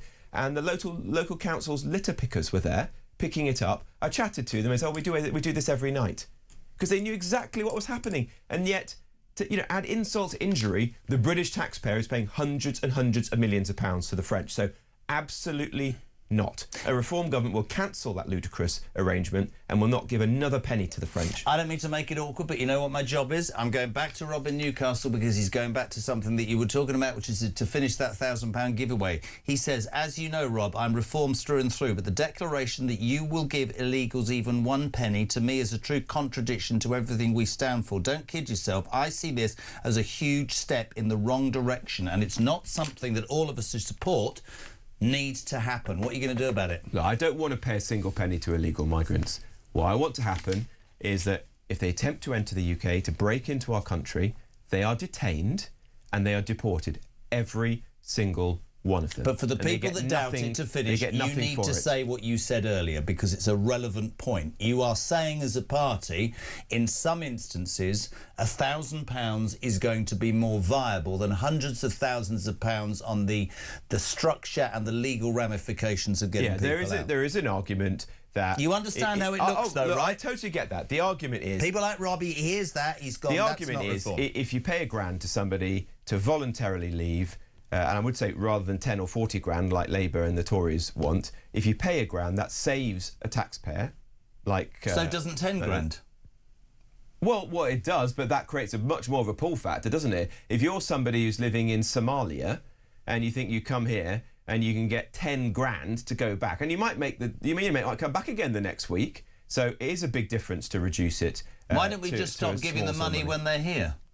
Well, they wouldn't be getting any money with reform, would they? Because they'll be locked up and deported. Okay. And I'll tell you what, they'll be deported back to Somalia, to Afghanistan, to Iran, anywhere, frankly, in the world, even pretty tough places, because you've got to create a deterrent.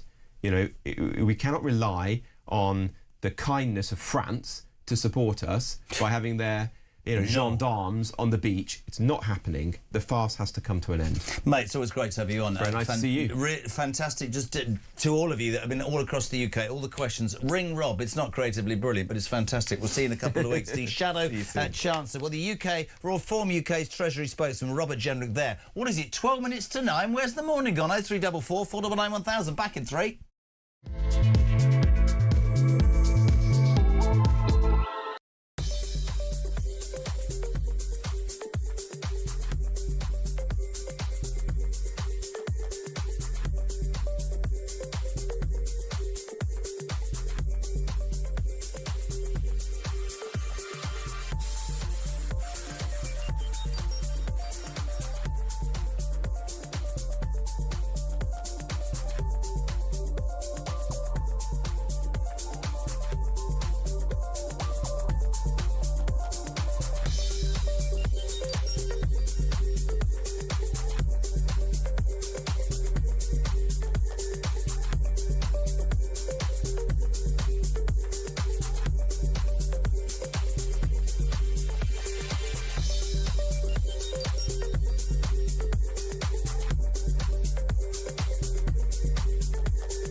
across the UK. On DAB+, on your smart speaker, on your smart TV, and on your side. This is Talk. Welcome back, 10 to 9. We're live across the United Kingdom. Jez, we see them getting on buses in France with luggage, yet when they get on the boats, they don't. So what happens to all their luggage, says Jenny? I've no idea. Jez, I'm a reformer and still vote for them, but I feel very let down over this £1,000 this morning. Sharon Miller, I'm quite impressed with Robert Jenrick listening to him this morning. Sharon from Staffordshire. Chris Lewis, though, says Rob never answers a question. Typical politician. Every time I hear him speak, it makes me doubt reform. Don't trust him. He's playing the game. I'm now thinking of voting for Restore. Many thanks for the show, though. That's Chris. Nicola, there's a world on fire and Starmer's on holiday in Spain. How dare he? Can you imagine the screaming if a Tory MP had done this? My head hurts. 8722. Start your message with the word talk. 0344 499 1000. We're at it this morning. A very good morning to the First Lady of Breakfast, Samara Gill. Hello. Hello. Wow, I'll take that title. Obviously not committed enough to come in today there with your little... What are those things? By the light? What are those things? Are those very small eggs? What are they? What's going on? Those are candles. Candles? Wow. Yeah. Yeah, we try to create some ambience in this household. But yeah, no, I am committed. I was actually working until midnight tonight on things for this show. Fine. No, you stay there. Listen, on a serious note, what I want to talk about is the thing that's got everybody going this morning. It's obviously lovely and hot, which is great news if you're English. It's a bit like Australia for one day only because it'll rain tomorrow. But weather's great, and yesterday 100 migrants crossed the Channel. Now, that's a number, and we get used to it. What are we now at 70,000 near as damn it since Keir Starmer became Prime Minister? But here's the thing. We've got this Home Secretary, Shabana Mahmood, who says, I'm going to get tough with the French. I need you to understand I need your help. And yet last week we still gave them £16.5 billion. We're a joke, we're a soft touch, and the French are taking the pee, aren't they?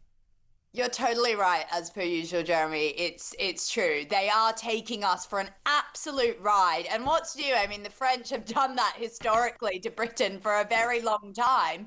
But this is really dark and insidious. I mean, when you think about Labour's continuous symbolic plans, you think about the one in, one out deal. Remember that old thing that was bandied about last year? Well, only approximately 300 to 400 migrants have actually been returned to France under that. I mean, parties who want to take the sort of humanitarian view of all refugees welcome, which I've been privy to people who do believe that on the streets, that's actually a blatantly unhuman position, because what they're encouraging people to do is pay people smugglers, human traffickers, gangs to get on boats where people are dying weekly on these waters. There are drownings that are happening every time one of those boats set sail. And I don't think that's really something we should be encouraging. I mean, with Australia's Operation Sovereign Borders, it was also about making sure that we don't have deaths at sea. No one wants anyone to see anyone die. And that's what some of these lefty parties are actually encouraging in that way. So, look, in terms of France rejecting the deal, basically what the turn back plan was to send the British border force into French waters and then intercept migrant dinghies and return them to France. And they've rejected that crazily. Why not stop the money and why not stop their fishing licences then? It's not rocket science, is it? I don't understand why, as a country that is skint, we are paying out for a service that in front of our very own eyes we have proof isn't working. That's ludicrous. JK for Prime Minister. That is actually that is what you would be doing. That is a brilliant plan. So it's like going to a supermarket, paying 200 quid for your shopping and then walking out without your bloody shopping so that somebody else can eat it. I mean, I've been saying it all morning, It'd be funny Samara. if that happened in this country too, wouldn't it? But it does. With the shoplifting epidemic. Let me just play you this very quickly. Morning, Phil. Hi, Jezza. You got people bringing up Robert Jenrick about this giving £1,000 to migrants and saying, oh, I don't want to give them a penny. But these are the same people that want every single illegal migrant out of the country. Do they know how many illegal people are in the country and how long it would take an enforcement agency to remove them all? Surely they see that if reform are going to remove as many people as they can, as quickly as they can, then surely incentives have to be used as well. What's your take on this, Samara? It's a reform policy. We're just talking to Robert Jenrick, who has created a bit of kickback. Naturally, I think the government give you 40 grand as a family to come here illegally and go. They give single people 10 grand. Robert Jenrick was saying the cost of keeping these people, and this is a small incentive. And you know, the truth of the matter is, it's necessary. What are your thoughts? Yeah, it's not necessary. And I don't know why reform is being so blatant about the money that they're going to hand out to illegal migrants so early on, before they even being elected. It's quite sort of presumptuous. £1,000 is a lot of money for British people. I think that's why a lot of our audience is getting their backs up about it. But £1,000 is even more money if you come from Ethiopia, where that is the yearly salary. So to say that it's not an incentive is blatantly untrue. And, you know, yes, there will be mass deportations under reform. I do think that they will be able to leave the ECHR. I think I've read their policy. I think there is appropriate framework there. But why are we bandying about this £1,000 number? I don't think it looks good from a political perspective for anyone. And I can really see how that could incentivize some people to cross the channel. I mean, gosh, anything's better than the tents that they're dealing with in Calais or wherever they're coming from on the back of a lorry. This needs to be a no incentive nation. They need to know that they will be either turned back, or if they are already here, they will get deported to somewhere, if not their respective country where they came from. I fear that, I mean, I think you're absolutely right. I've only got 30 seconds, but I think that if you're making any, because I think we should be less of a pull and the incentives should be less. Yeah. There's certainly kickback. Listen, great to see you. You come in live tomorrow. I'm not having this anything from home. It's no good at all. We're doing Friday. Come in and see us. The amazing Samara Gill, thank you. Almost 9 o'clock in the next hour. Brilliant. Dan Hodges, the Mail on Sunday commentator, and Hugo Vickers. The day's book's out. Queen Elizabeth II, an exclusive. He is on Talk Breakfast. 0344 499 1000. Text to 87222, and the news at 9 is next.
Breaking news this morning revealed that under the Terrorist Act, 242 people were arrested in the year to June of this year. Something you can indulge in as to all the people who aren't going to prison because, well, there's no prison spaces. So this is a Talk exclusive we've been looking at. I said, you take these cuffs off me and speak to me like a human being rather than a common criminal. You're just left wondering, does these people who lead us actually hate Britain? Yeah. Do they not love our country and everything that we've stood for?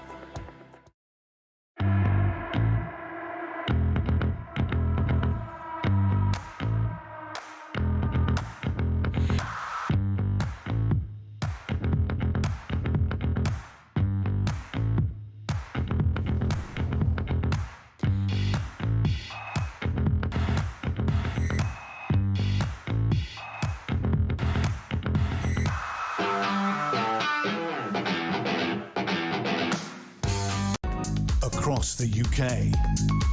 On DAB+, on your smart speaker, on your smart TV, and on your side. This is Talk.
Across the UK, on DAB+, on your smart speaker, on your smart TV, and on your side. This is Talk.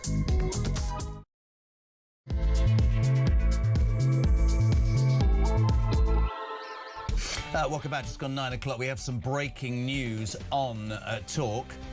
Reports that 4 people have sadly died in the Channel after a small boat incident. We'll keep you updated throughout the rest of the show. That's reports at the moment that 4 people are dead in the Channel after a small boat incident. We've been talking about the small boat crisis this morning. That just sobers your mind, doesn't it? This is ludicrous. There's too many people coming. There's too many people putting themselves in danger. I repeatedly ask the question, you know. The sun is out. More people are coming to this country. The government's paying France. Nobody seems to have an answer. It's an absolute and utter shambles. But breaking news, reports that 4 people have tragically died in the Channel after a small boat accident. We'll bring you all the very latest here on Talk. 9:05. We're live across the UK on the home of common sense, and God knows this country needs some common sense. The Middle East situation continues overnight. The ceasefire is apparently broken. Bombing rocks Lebanon, so the Iranians are saying that the Americans have broken it. The Americans say that the Iranians have blocked the Straits of Hormuz and are now charging for boats to go through there, so they've broken it. Trump had a go at NATO. NATO crawled under him, but the most important thing, the most important news of all, ladies and gentlemen, is that your Prime Minister, Keir Starmer, a man who commands huge respect both domestically and internationally, arrived in the Gulf state yesterday, and here he is proclaiming that he, a man who did want nothing to do with this whole conflict, we are now agreeing a ceasefire. Take it away, Mr. Starmer. Well, we've just reached this ceasefire, which is both welcome, and I think there'll be a sense of real relief. There certainly is across the region and for the United Kingdom. But there's work to do, and I'm here in Saudi Arabia and neighbouring countries now to carry out that work in support of what we're all seeking, which is that this ceasefire should be not a temporary ceasefire, but a permanent ceasefire. My next guest tweeted, I think maybe this morning, maybe yesterday, the spectacle of Keir Starmer pretending to be the leader of a global coalition securing navigation through the Straits of Hormuz when the Royal Navy doesn't have a single reliable destroyer in the region is quite something. Dan Hodges from the Mail, a very good morning. Morning. To get us off in the right frame of mind, it's brilliant when we talk. I love it, and so do the viewers. Here's the thing.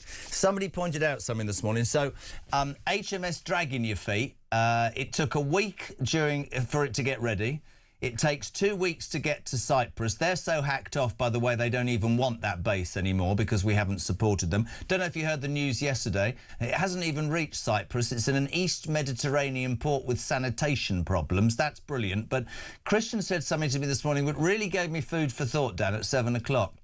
In the space of time that we have tried to remove our one destroyer from England to Cyprus, which still hasn't got there, the Americans and 4 astronauts have been further round and out to space and back to the United Kingdom. We are a bloody laughing stock, aren't we, mate?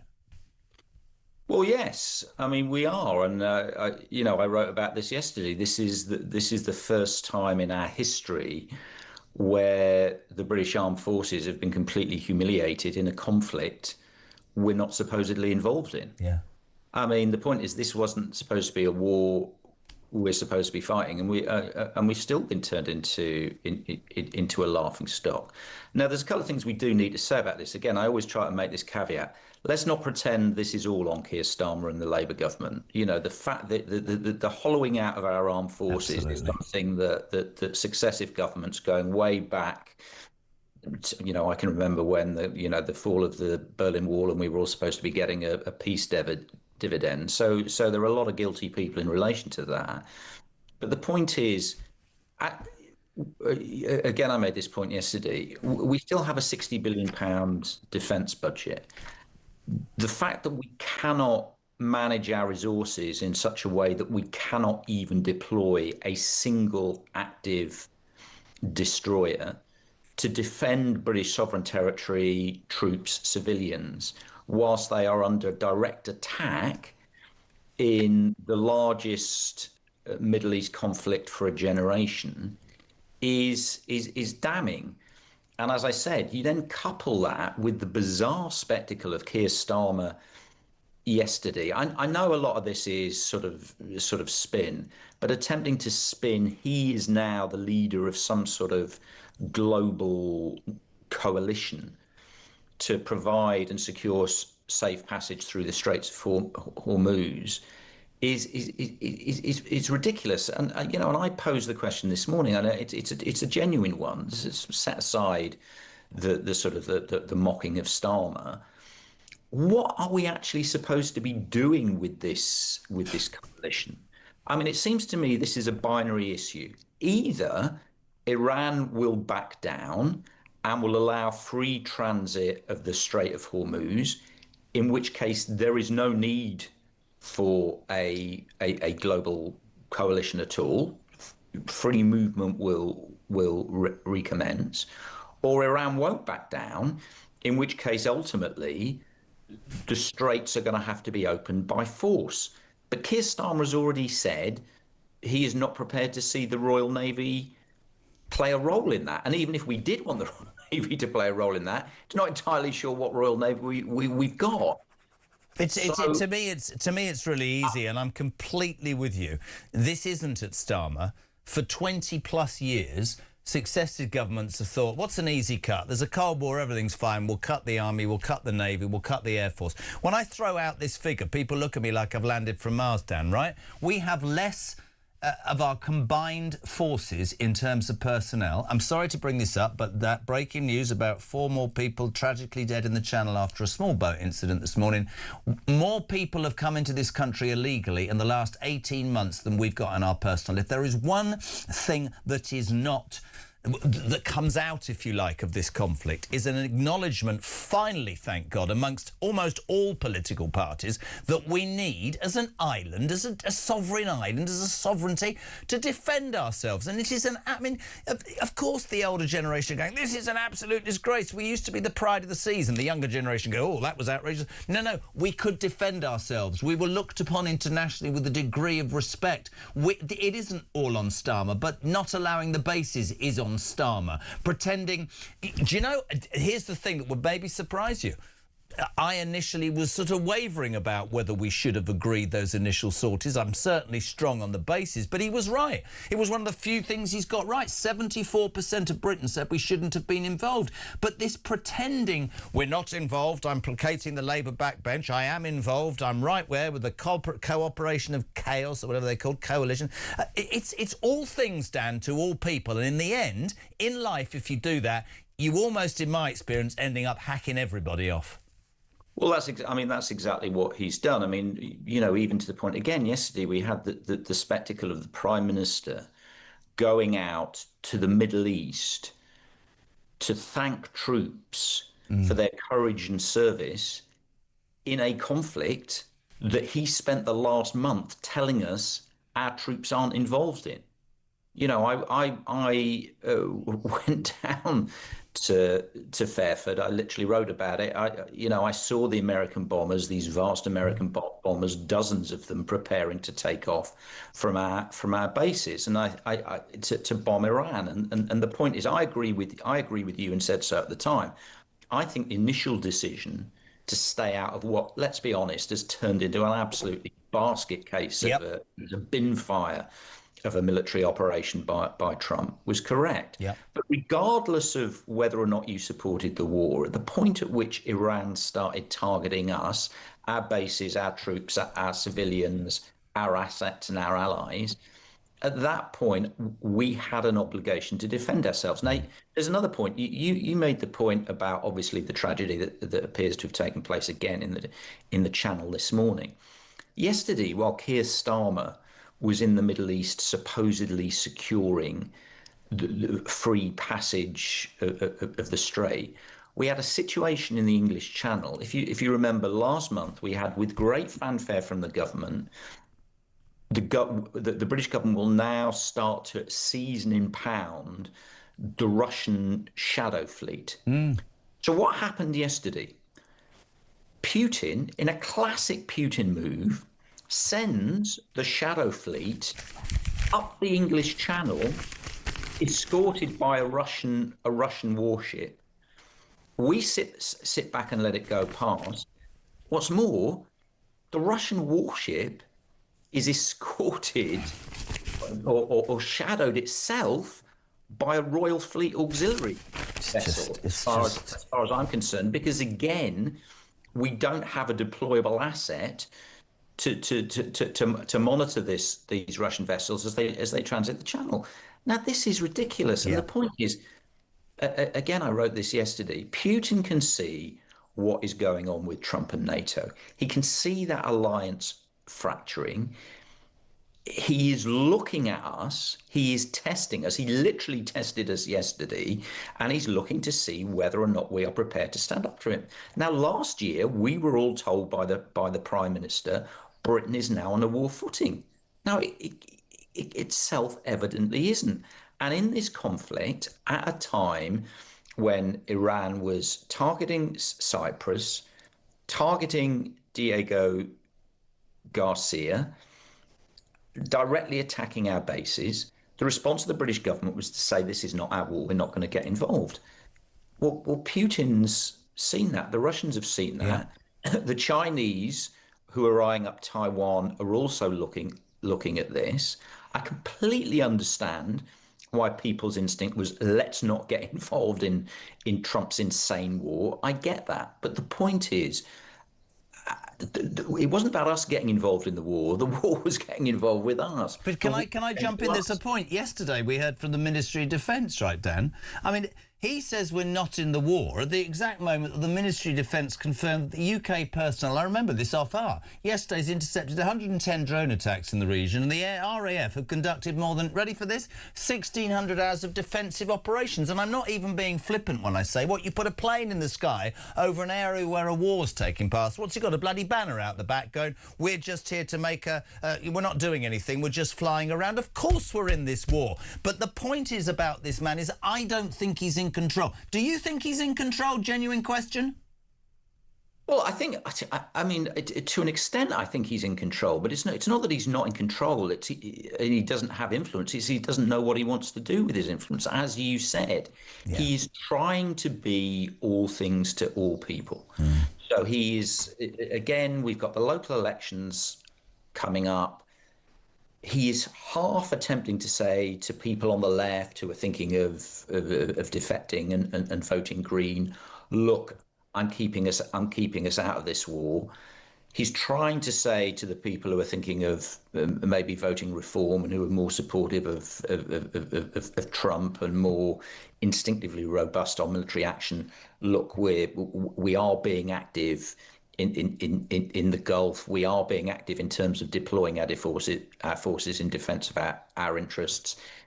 Obviously, he's trying to position himself still to an extent. Remember, at the beginning, we were being told Starmer is brilliant.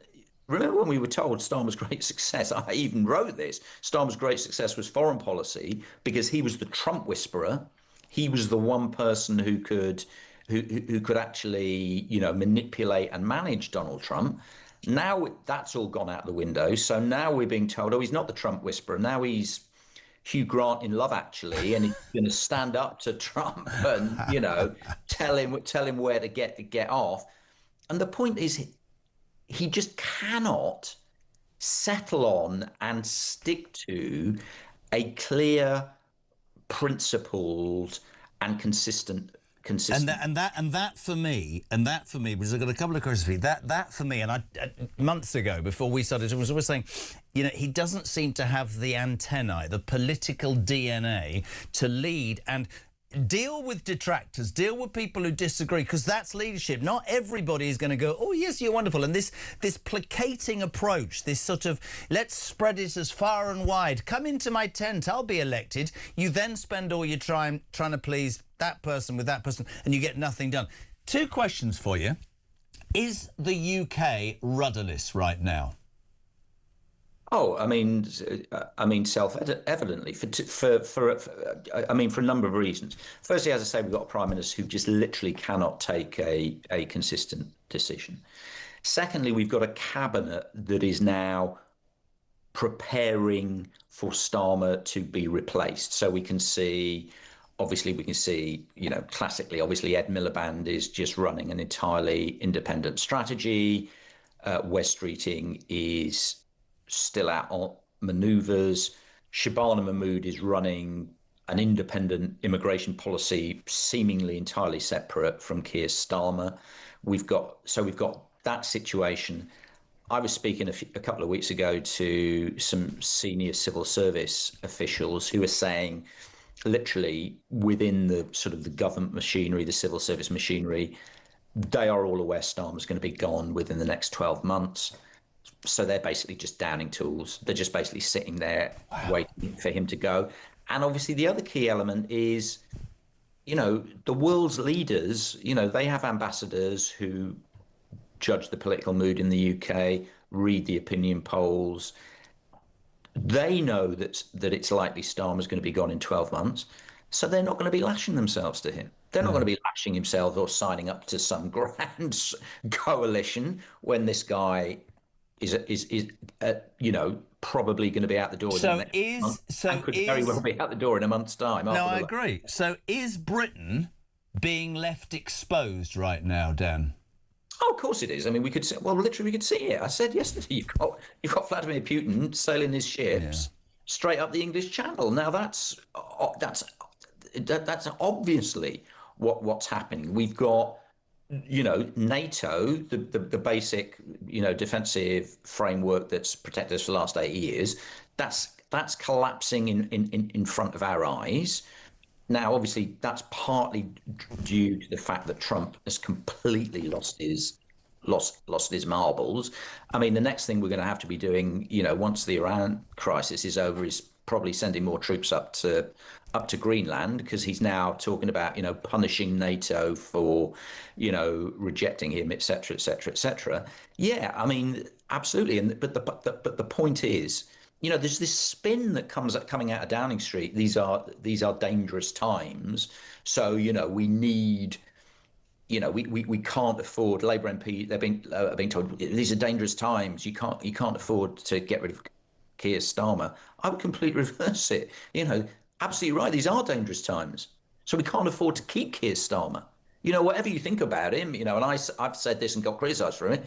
Perfectly decent guy, but everybody can see that he is simply not up to the job of being Prime Minister. And even if he was, the complete collapse of his authority means there is no respect for him within the cabinet. There is no respect for him amongst MPs. There is no respect for him within amongst the voters, as we will see at the local elections. And as a result of that, his capacity to influence global events is imploding. It's not entirely a coincidence that Trump's increased rhetoric in relation to just casually mocking and dismissing Starmer, which, by the way, I think is completely inappropriate and I completely disagree with. But the casual way he's doing that is, I think, tied in part to the fact that Trump also sees him as a busted flush now. I mean, the one thing about Trump that we know is he responds to and respects strength, and he regards from and despises and targets those who he feels are weak. Yeah. And at the moment, who's he picking a fight with every day? He's picking a fight with Keir Starmer. Mate, it's great to have you on. Honestly, I could talk to you forever. Thank you. Really appreciate it. The brilliant Dan Hodges. Read him in the Mail on Sunday on the Mail. Thank you, my friend. 9:22. We're live across the United Kingdom. 0344 499 1000. Don't forget, still to come this hour, Hugo Vickers, renowned royal author. His brand new book, Queen Elizabeth II, out today. Some incredible stuff in that. We'll be talking to Hugo about that. But Peter Blexley next on Talk Breakfast.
Breaking news this morning revealed that under the Terrorist Act, 242 people were arrested in the year to June of this year. Something you can indulge in as to all the people who aren't going to prison because, well, there's no prison spaces. So this is a Talk exclusive we've been looking at. I said, you take these cuffs off me and speak to me like a human being rather than a common criminal. you're just left wondering, does these people who lead us actually hate Britain? Yeah. Do they not love our country and everything that we've stood for? Across the UK, on DAB+, on your smart speaker, on your smart TV, and on your side. This is Talk. Welcome back, 9:25. We're live across the United Kingdom. Thanks for tuning in today. This is Talk, of course, the home of common sense and the home of the alarm clock. Brit, really interesting interview there with Dan Hodges. And don't forget, as I keep saying, get your calls in if you want to speak to Hugo Vickers. He will be on this show ahead of 10 o'clock. The man whose new book, Queen Elizabeth II, out today. Some really interesting bits about the last few days, weeks, hours of the Queen's life and how it impacted on the royal family in its entirety. Next, though, a man who's in the middle of a world tour, a man who once used to pitch up here, but has become a bit of a global icon, playing in star-studded places like Bridlington. No, I'm joking. Peter Blexley, former Met Police... What the hell is that shirt? What's going on there? Wow. Well, as you know, I'm a man who abides by very high standards, Mr. Carl, and this is my my pre-show outfit this morning. Yeah, that's your what? My pre-show outfit. It's the outfit I'm wearing today before I get properly smart. Sorry, I can't quite hear you. The shirt's so loud, you're not coming through. I'm joking. It's lovely, mate. It's lovely. Thank you. Brilliant. No. Pete, listen, the story that sort of captured the imagination of so many of us here and the audience this week was that guy, that poor guy, Walter Smith, who worked in Waitrose in Clapham. And actually, interestingly, Clapham is where we were talking about this last week, weren't we? Those kids were on the streets and causing all that hassle. He was sacked by Waitrose for attempting to stop a shoplifter stealing a bag of Easter eggs. On a more positive note, he has been offered a job by Iceland. Whether he's taken that, I don't know. But it's caused a real furore of debate about shoplifting and how we defend. Labour today rejecting calls for armed security guards to stop shoplifting. What the hell are shoplifters supposed to do, PB? Well, what we really need is joint up thinking here by both the police, who need to reconnect with retailers and actually remind themselves as they look in the mirror that theft is a criminal offence and it should be dealt with. And we also need the retailers to take more responsibility and abandon their non-intervention policies. But in order for them to do that, because their security guards basically just stand around and watch people walk out of the shops. They don't challenge them. They certainly don't physically tackle them. They certainly don't fight with them to retrieve the stolen goods, all of which they should do if they were suitably trained in self-defence and if they were suitably trained in restraint techniques. But also they're allowed to, but I agree with you, but if they're working for an organisation that says just stand there, don't do anything, their hands are tied, aren't they? Well, the question then is, what's the point of having them? Yeah.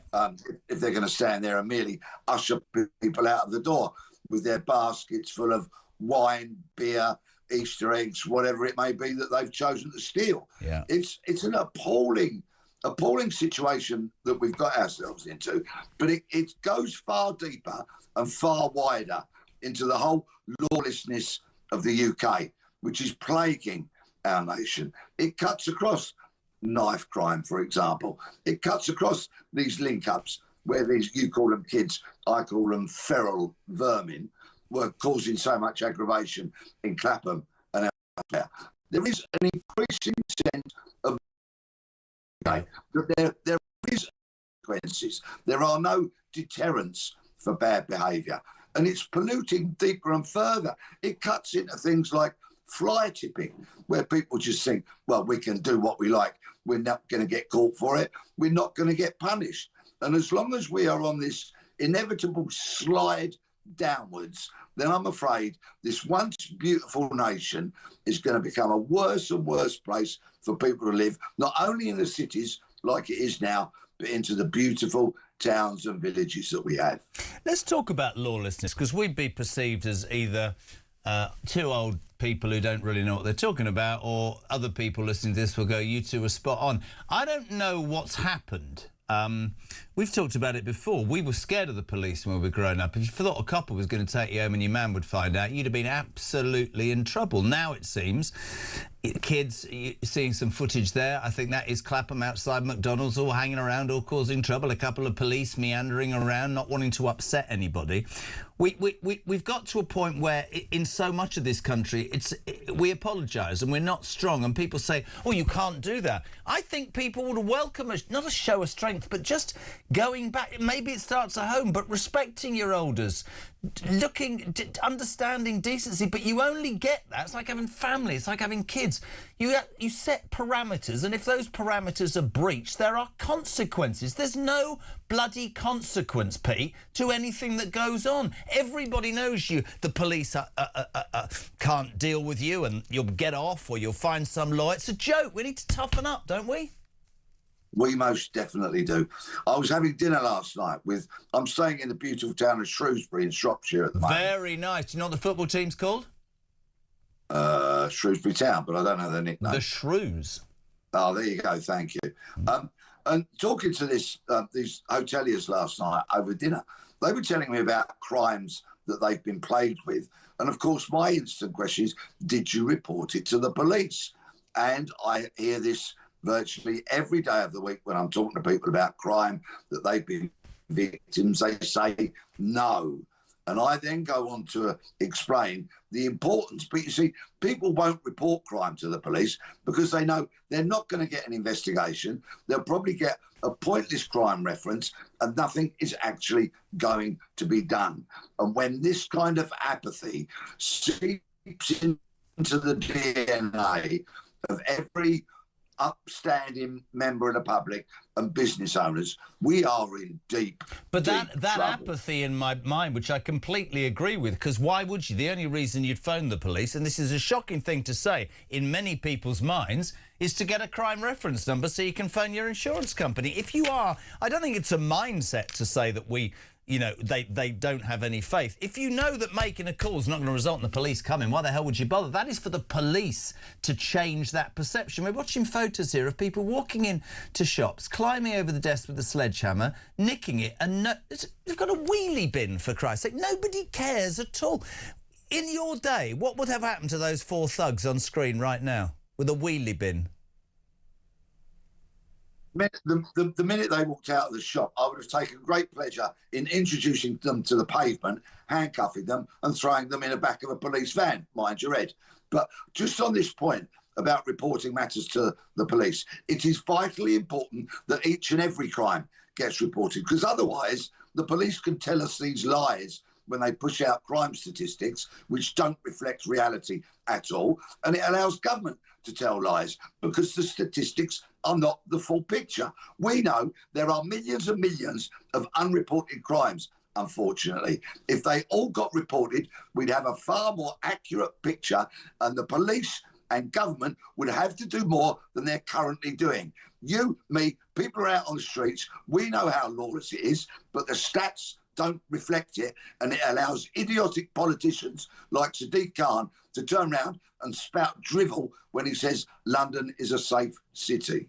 Mate, Shrewsbury is delighted. So you're on tonight. Where this is tonight, what's next in the world tour? Check this, ladies and gentlemen. Where are you going next? Well, actually, I've got a residency in Shrewsbury, in so much as that I'm doing 2 nights, tonight and tomorrow. Then I'm at Blackwood Miners Institute. Then I'm at Bristol, then a couple of days off, and I'll have to check the diary. But I've got 104 more shows to do coming to a town near you. Can I just say something? Adele's got a residency in Las Vegas, but Peter Blexley has a residency at Shrewsbury. I can't even say it. Pete, you're a legend. Thank you for coming on. Go and see him in Shrewsbury. Go online and find out where he's going to be. The Makings of a Murderer. A great show with Peter Blexley, and he's on here as often as he can. 25 to 10. Brian, good morning. Good morning, Jezza. Brian here. Now, while the Royal Navy can't protect our southern coasts, we have a Russian fleet going through the English Channel, and they can't send a destroyer to Cyprus. We actually have 134 admirals in the Royal Navy, all of them sitting there doing diddly squat until they can retire on their full salary pension.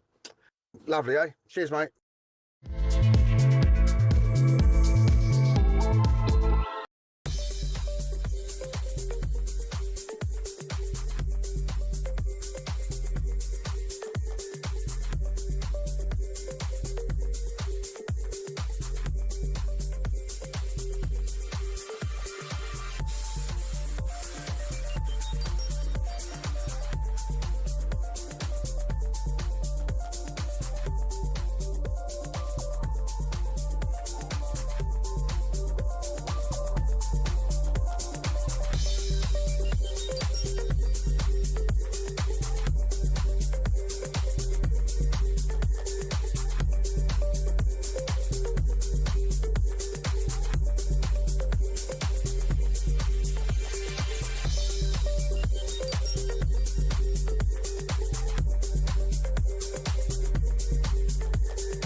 across the UK.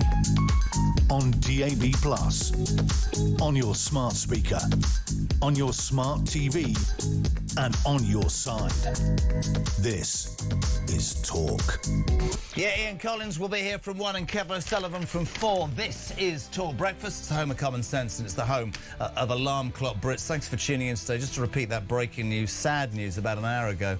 There are reports that 4 people have died in the Channel after another small boat accident. We'll, of course, keep you updated in the news and here across the day on Talk. But, you know, when we talk about the hot weather and we talk about the increasing numbers and we talk about the deal with France and the money and the scenes that you can witness on television and hear about on this station, it is an absolute disgrace, is it not, that we still are no nearer to any solution and that people are still taking that trip, paying the gangs thousands of pounds to try and fulfil a dream, are dying, and we're just letting people in, and the ones that get here are taking it. But I just don't understand when there isn't a bigger conversation. But those reports that 4 people, 2 women and 2 men, actually, a bit of information coming in, have died in the Channel after a small boat incident. We'll keep you updated. The news at 10 in about 20 minutes. Next, though, really delighted to be having my next guest on.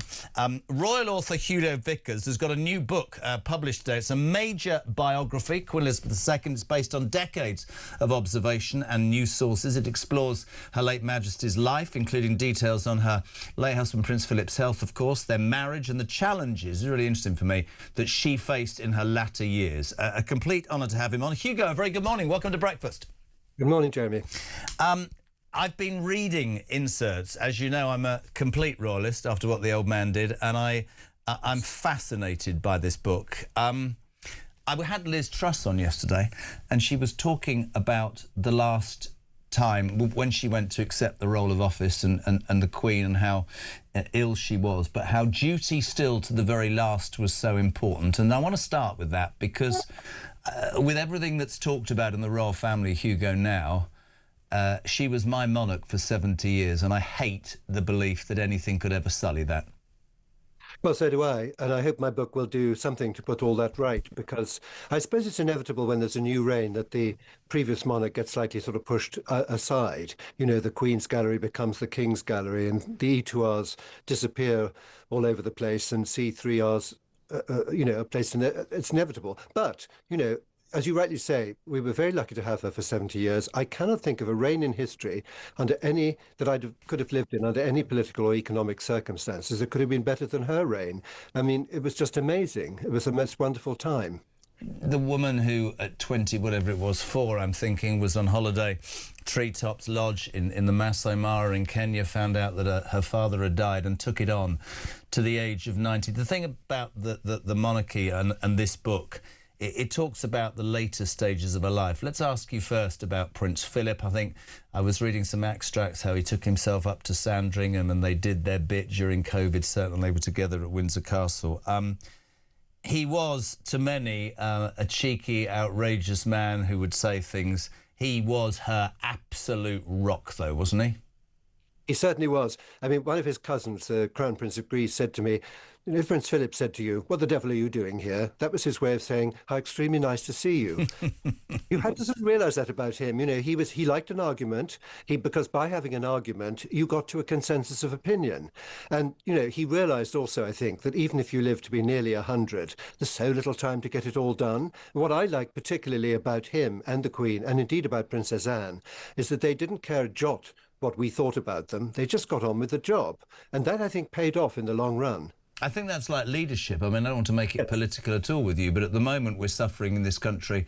We have a Prime Minister who wants to be all things to all people, again, without getting political. But leadership, take the Queen.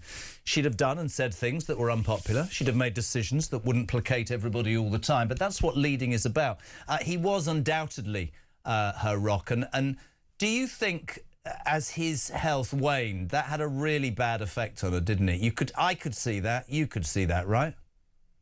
I suppose so. I mean, I think the most interesting thing about Prince Philip and the Queen, in fact, is the fact that she married him, you know, because the Queen Mother really wanted her to marry a Grenadier Guard. I know you're based in Windsor, and so you probably know that during the war, the castle was sort of staffed by Grenadier Guards. The Queen mother a lot of Grenadier Guards in the Queen's path, and rather hoped she would marry one of them. And actually, she went off and married this Adonis from the Greek royal family, who was serving in the British Navy in the Far East. And it was the one time she ever stepped out of line. Of course, she was concerned about Prince Philip's health towards the end, and it was her decision to get him back from Wood Farm at Sandringham, and they were sort of locked up in the castle together. They spent more time together in those last few months than any other time, because he was always going off on trips, and she was too.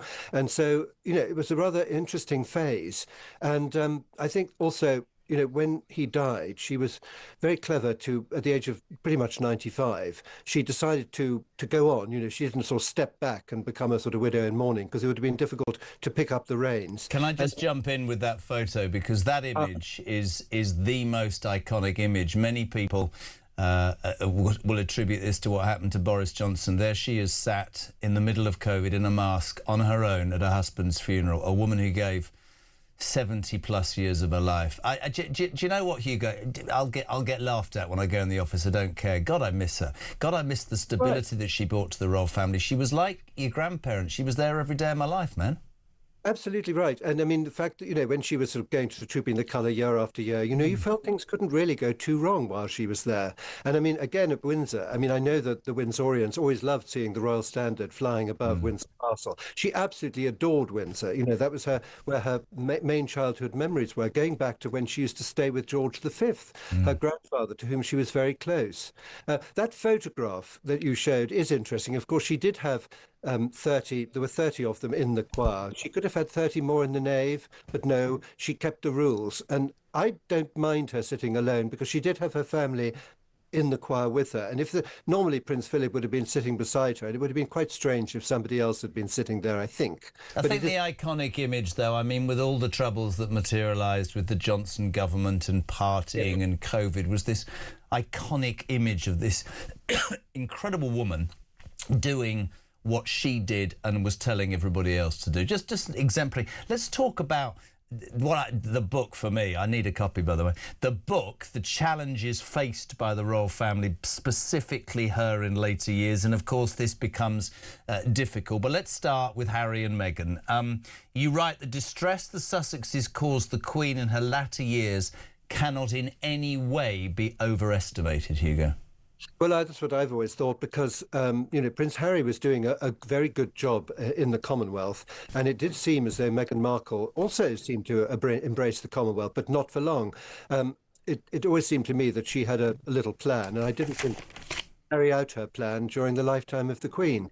But of course, the Queen then did say to a friend of hers, that he'd been doing a good job, and now all he was a childminder to his son Archie. I've expressed this slightly more unkindly, I think, in saying you cannot be Captain General of the Royal Marines if you're lying barefoot under a tree in California. My dad, who passed 3 years ago and worked for the Queen Mother, as you know, put it very differently. He said, "Mark my words, dear boy. Within a few years, the ginger one will come back with his tail between his legs. She'll be out there with a couple of offspring, and she'll sell the monarchy down the bloody river. I don't trust her an inch," is what he used to say from the day they met. She, a lot of people say, absolutely had an agenda going in. Do you, having written this book, what did the Queen feel? Was she just supportive because of Harry, or did she have her reservations, Hugo? Well, if she had her reservations, of course, they were not expressed. That was one of her great skills. So, we don't know what she was thinking, which is why we can respect her, and, from every angle we come from. Prince Philip, I know, used to refer to her as the American. He wasn't taken in. And I don't know that anyone really ever thought that marriage would last. At the moment, it has lasted. But I'm slightly feeling with you that, there'll come a time when she'll probably push him out, because if you look at her history, she dumped her father, her first husband, her Canadian chef lover, Jessica Mulroney, and the entire British royal family. So who's kind of next on the list? I don't know what more damage she can do to the royal family. What she did in the Oprah Winfrey interview when Prince Philip was in hospital and about to return to Windsor Castle, actually to die at the age of 99, I can't forgive that. No, and do we have any insight as to what that did to our late Majesty? I mean, appalling. Her husband's coming home to die, and this young upstart is doing her business. So we don't really know what the Queen thought. I remember they went to Chester, didn't they, on the Royal Train? There was an olive branch from the Queen. They went out for, I think it was the first solo engagement, and the Queen went with her. I mean, she tried, didn't she, the Queen? Well, the Queen was always very good when there was a new person in the royal family. So Catherine was also taken on a sort of engagement with the Queen, which was a way of showing, the newcomer how to do it. But what was such a pity was that the Queen actually gave Prince Harry and Meghan Markle the entire Commonwealth to explore. William and Catherine were going to be home-based, and they began by doing quite a good job in Australia. But then, of course, as you remember, in Africa, she started sort of whinging to Tom Bradby about her own state, when she should have been out there trying to help, the African people, basically. And that didn't work at all. So it was a great pity, really, that it all went so wrong. It's interesting in your book because much has been written and said about what do they call it, Mexit or whatever, when Harry and Meghan left the royal family. We heard about, meetings at Sandringham and scenarios put all in or all out. They seemingly, from what I know, wanted their cake and eating it. And I found myself in a really interesting position because I said when they left, fair play, you don't want to be in the Goldfish Bowl goal, but if you land 12 hours later in LA and sign a $115 million deal with Spotify to strip every part of your being bare in front of whatever media in the world, you face the accusation of hypocrisy. You wrote, Prince Harry reluctantly left the royal family after being given an ultimatum. Hugo, tell us more. Well, I mean, they did want to be half in, half out, and it was made absolutely clear that that wasn't going to work. But if you remember, the Queen was very generous, and she did give them a year to try it all out and to sort of see whether it was working, in which case, theoretically, they could have come back again. Of course, there's not much impetus to have Prince Harry back, actually, as a working member of the royal family, because even if he steps on the shores of this country for one reason or another, you immediately get William's doing this, Harry's doing that, and these kind of, contrary things. So he would be a distraction from what the monarchy, the royal family are doing, which is that they are working for us, for the United Kingdom and the Commonwealth, and Harry and Meghan are working for themselves. That's the big difference. In your mind, is there any way back, Hugo Vickers, for Prince Harry? Yes, I think that there's always the possibility of reconciliation if both sides are prepared to conciliate. I mean, there isn't much evidence of that happening at the moment. But if he does come back, I would suspect he comes back alone, and it won't be easy. But of course, his brother may take a rather more severe... Well, I think the reason you're spot on there, and I've said it quite a while, and when I first said it, people were slightly open-mouthed. I think the attempt to wean his way back in with his ill father is because he is absolutely 100% aware, Harry, that when William accedes to the throne, I fully expect William to cast him aside and take his... I genuinely do, and take his title away. And I think Harry is at a point where he thinks he needs to get it done. That's a cynical opinion, but what do you make of it?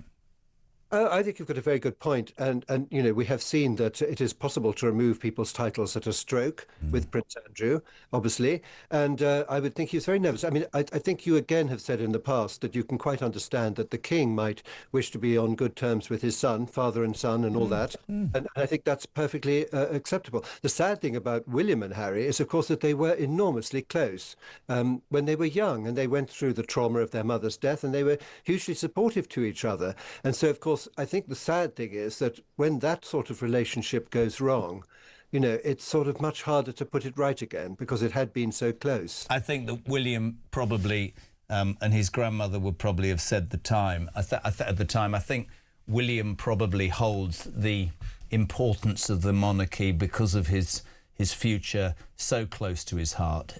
He's got a woman who I believe will help him save the British monarchy, and I think his brother, he feels, has let their grandmother's legacy and everything down. You also wrote, there's so many... Buy this book, peeps, Queen Elizabeth II. Meghan Markle, this is a surprise, Hugo Vickers, vetted every speech that Harry made. Yeah. Out in Australia, yes, I was told that on pretty good authority, actually, that you can tell, actually, sort of the California speak begins to creep into his words. I mean, my worst moment, I'm afraid I've said he ought to be wearing one of those orange hostage suits, see on the television from time to time. Yeah, yeah. What do you, just because I'm fascinated by the whole thing, of course I am, what do you make of her, yourself? Meghan Markle? Yeah. Well, I mean, I used to watch Suits to see how she was. It was a very good part. I mean, she's obviously an actress. Well, I mean, what she's done and what she did to the Queen, I find unforgivable, and I don't trust her, I'm afraid. Therefore, I'm rather negative about her. I wish people wouldn't keep going on talking about her there, because, in a sense, while there are all these sort of clicks on every time that Meghan Markle is mentioned, there's more hunger to know more about them, and every time they do anything, reinventing themselves, it gets sort of masses of publicity. The best thing that could happen really would be that there should be a sort of blanket embargo on anything to do with either of them, and then they would sort of disappear into the background, and that would be a good thing, I think. It's her oxygen, though, isn't it? It's her oxygen, and that oxygen, you're quite right, is fed by people because they know it will have an impact, and I think that's really important. Just before you go, and I can't compliment this book enough, this is interesting. King Charles asked a friend if it's possible to fall in love after your marriage. Now, I've never said this on the show before, but the old man spent the night before that royal wedding in Clarence House and was the fourth person in the world to see that wedding dress. He stood at the bottom of the stairs with Lord Spencer as Emmanuel's. The Emmanuels brought her down. To anybody that knew, it was convenience, wasn't it? It wasn't love, and everybody hoped in inner circles that it would turn into that, and it certainly didn't, did it? Well, there was, do you remember, enormous euphoria about that marriage. But behind the scenes, there were considerable concerns, not least, of course, from the two major participants. He certainly was finding it very stressful, and so was she. And I think if they could have backed out of it at a certain point, they would have done. They did, of course, appear to be a dream team for a while, and wherever they went, they were enormously popular. What I found in looking at the Queen's life, and particularly during that part of the reign, was that almost the euphoria about that marriage was almost too much. And so, of course, the kickback was terrible, and the decline, once it began to go wrong, everything went really badly wrong. He was jealous of her popularity, wasn't he, Hugo? It's a shame because, he should have been jolly proud of her. I'm afraid at one point, I rather think I said somewhere, he's the only man in London not in love with her, It's true. Actually, the funny thing is that, it went on being quite difficult after the Golden Jubilee. Things were a little bit better, but only when he finally married Camilla did the media really just sort of shut up and leave them alone, And somehow when he finally got what he wanted, and of course she was transformed overnight from being the hated mistress into the supportive wife. And can I say, and I never thought I'd say it, she thoroughly deserves that public opinion now. I think she's been an absolute rock. Just finally, great to have you on. What was the biggest revelation that shocked you in researching this book, Hugo? I don't know about shocking me. I think the greatest revelation really, of course, was this sort of incredible message that the Queen was such a conciliator throughout the world, Germany, Japan, Ireland, and so forth. Her message was, we cannot change the past, but we can build bridges to the future. And I could give you numerous examples of how she did that, how she and Prince Philip took steps forward to make the world better for us, diplomatic steps, which could then be followed by politicians, businessmen, people doing deals and all sorts of other things. But what she did, I mean, I could bore you to death with what she did with Germany and Japan and things. Absolutely fascinating. And of course, people remember Ireland more vividly, but it goes right back to the beginning of the reign. Do you, again, 30 seconds, what do you think she'd make of what the royal family is going through right now, specifically Andrew? 30 seconds. I think she'd be very sad. I mean, certainly I'm relieved that she didn't live to see the denouement for Prince Andrew. She was very worried about his future. I do know that towards the end. Would have been very difficult for her, But let's look at the positive side. I think, as I say, I cannot, emphasize enough that it was the best reign possible to live in. We were jolly lucky to have her so long. Completely agree, and I cannot thank you enough for coming on, and I cannot promote this book far enough. Queen Elizabeth II, out today. Hugo Vickers, thank you for joining us on Talk Breakfast. And people, when you consider where the royal family are and you consider what that lady does, seriously, go and buy a copy. Thank you very much indeed to everybody who has been on the show today. We are back tomorrow morning from 6 a.m, and no doubt we'll try and do a 4-hour show without mentioning Keir Starmer. I can't see it happening. Mike, good morning. Hi, Jeremy. It's Mike in Whitney here. Right, the ECHR. Who cares? Why do we care? What are they going to do to us? What would the ECHR do if our Navy turned around these boats and punctured them on the French beaches? What would the French do to us? Nothing. Nothing's going to happen, is it? Nothing bad. What, a fine 5 years ago for the ECHR? How much infinitely cheaper would that have been than what we're going through? Just grow some. I don't care. I don't care about the ECHR. Oh, I would like to know, actually, what would they do?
The Crown is